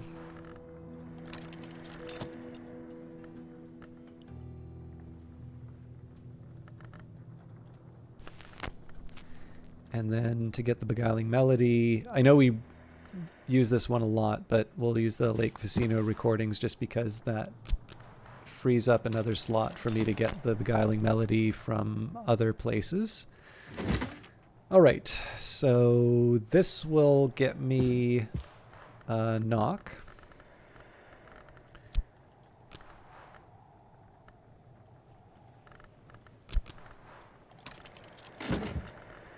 As will Stolen Secrets.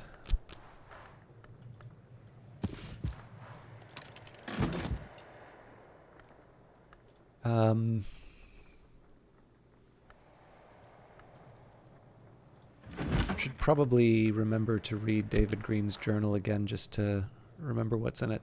Oh yes. Okay, Revelations doesn't help us.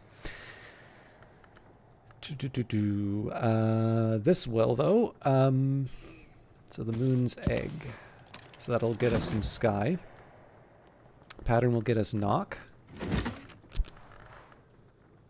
I don't even remember what I was going to go for, so let's do against Vitruvius.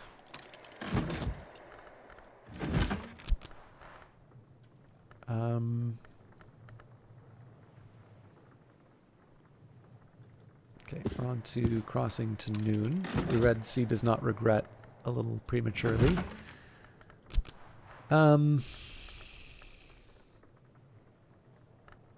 Okay, well, we can get the yes, the Berry Book. I sadly won't be able to read that tonight, but the Berry Book is a fun read, so we'll jump back into that for sure. I think I've read the Berry Book and Red Book of Brittany like 1,000,000 times, and I haven't moved into the other ones, but it'll be fun to start with a laugh tomorrow. Actually, what I'll do, I'll find it on the wiki, and I'll read you the text of the Berry Book, because I am going to have one day off. I won't be streaming until Friday. Okay, Gossip will get me both Grail and Rose. What was the use for Rose again? It's Heart, Knock, and Sky that I'm looking for.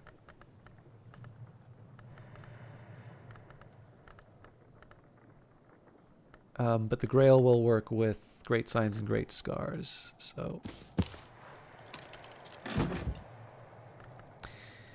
And then finally Collar's Desk, the secret and unappreciated hero of Book of Hours.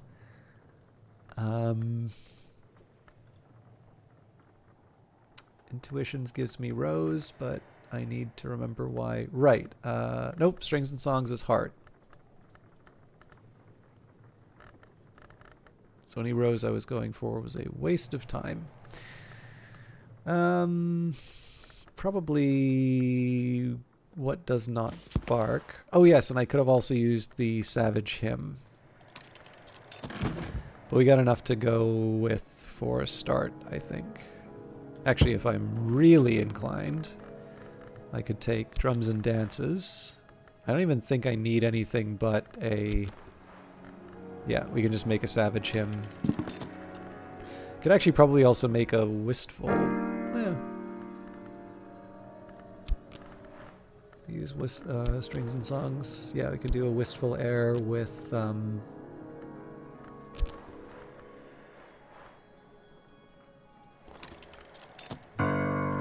Doesn't hurt, right?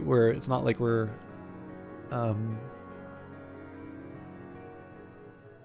Everything's going to take a minute to load, so we'll still be able to level it up. Okay. I don't know what the weather's going to be today. It doesn't really matter, because I already sort of have my marching orders for leveling up the various skills. I'm pretty reluctant to read any more books before spring. I don't think... It's like this isn't going to require moving heaven and earth, but 5 memories also isn't the easiest thing in the world to get. So let's say, just for the sake of the argument, you know, I read another book that winds up giving me 3 memories of Watchman's Paradoxes again.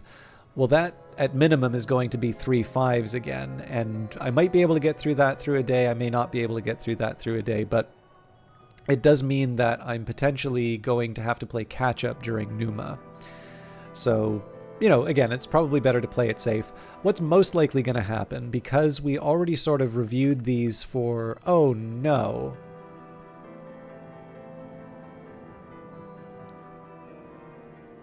Okay, I'm going to put that one aside.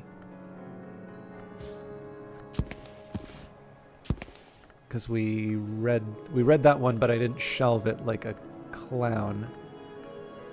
I think this was a revelation, but anyway. But yeah, so the main idea is going to be probably during spring, but if I've got the extra time, I'll take it. I'll read Honey, a Comprehensive Guide. Harvey Hattington, pilot, polymath, confectioner, writes with great enthusiasm about the marvelous work of the bee. Enchiridion Triangularis. There's a couple here which I'm less familiar with, this one and this one. But essentially the idea is going to be I slowly work my way up. I don't have the same sort of pressures to to focus really narrowly on certain texts. I think most of these, as long as I have the Newman, I should be able to read. But yeah, essentially I just want to work my way up through the remaining books. I want to host the salons where I can and try and gain further scholars for the Lighthouse Institute. And perhaps on the days that I have off, I might put a little more thought into how I can force the Lighthouse Institute to refresh. Obviously, though, all of that will be happening in the new year. So just a quick word of warning. I mean, especially if I'm feeling a little under the weather, it probably would be good for me to take a day off to protect my voice anyway. But I won't be streaming on Wednesday. I hope you all have a nice New Year's. I am, however, going to be back on Wednesday with more Book of Hours. I've also been trying to do that publishing. I don't know if I can do those consistently on the weekends, but I will try. But yeah, I just wanted to try and telegraph that I won't be doing Book of Hours. I think that'll be the last sort of break for a while. I think the only other interruptions will be either if I have to travel for work or if I have to, or well, every third Wednesday I'll be going to the local game dev meetup. But I did promise the Barry book, so let's close out with that.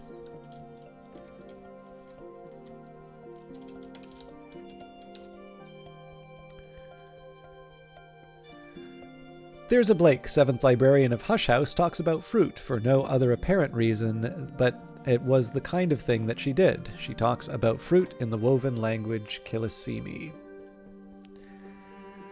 Who was it that once said, fruit is the womb of a plant? It was me. Take a few moments to think on that in ripened wisdom. I shall leave a blank space for your moments here in this page. Nectar, children mine, cast my words into a sufficiency of nectar and watch the Pyrus persimmon burst from wood.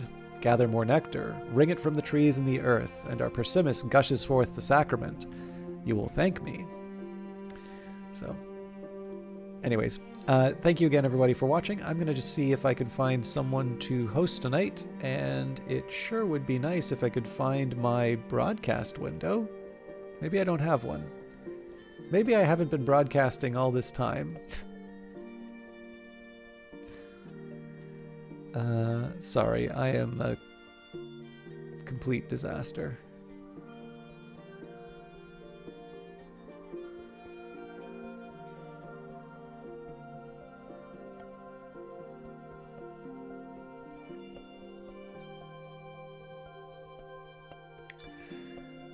Okay. It doesn't look like there's anybody streaming Book of Hours.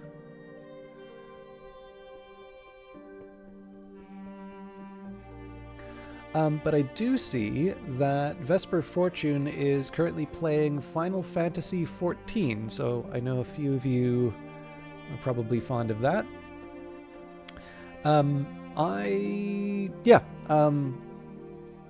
think I'll just shut up and leave you with him. I gotta wrap up. So, again, thank you for watching. Please treat Vesper well. And of course, I won't be seeing you until the new year. So I hope you have a wonderful new year. I hope you had a nice holiday season, and looking forward to doing some more Book of Hours along with other games in 2025. Until then, take care.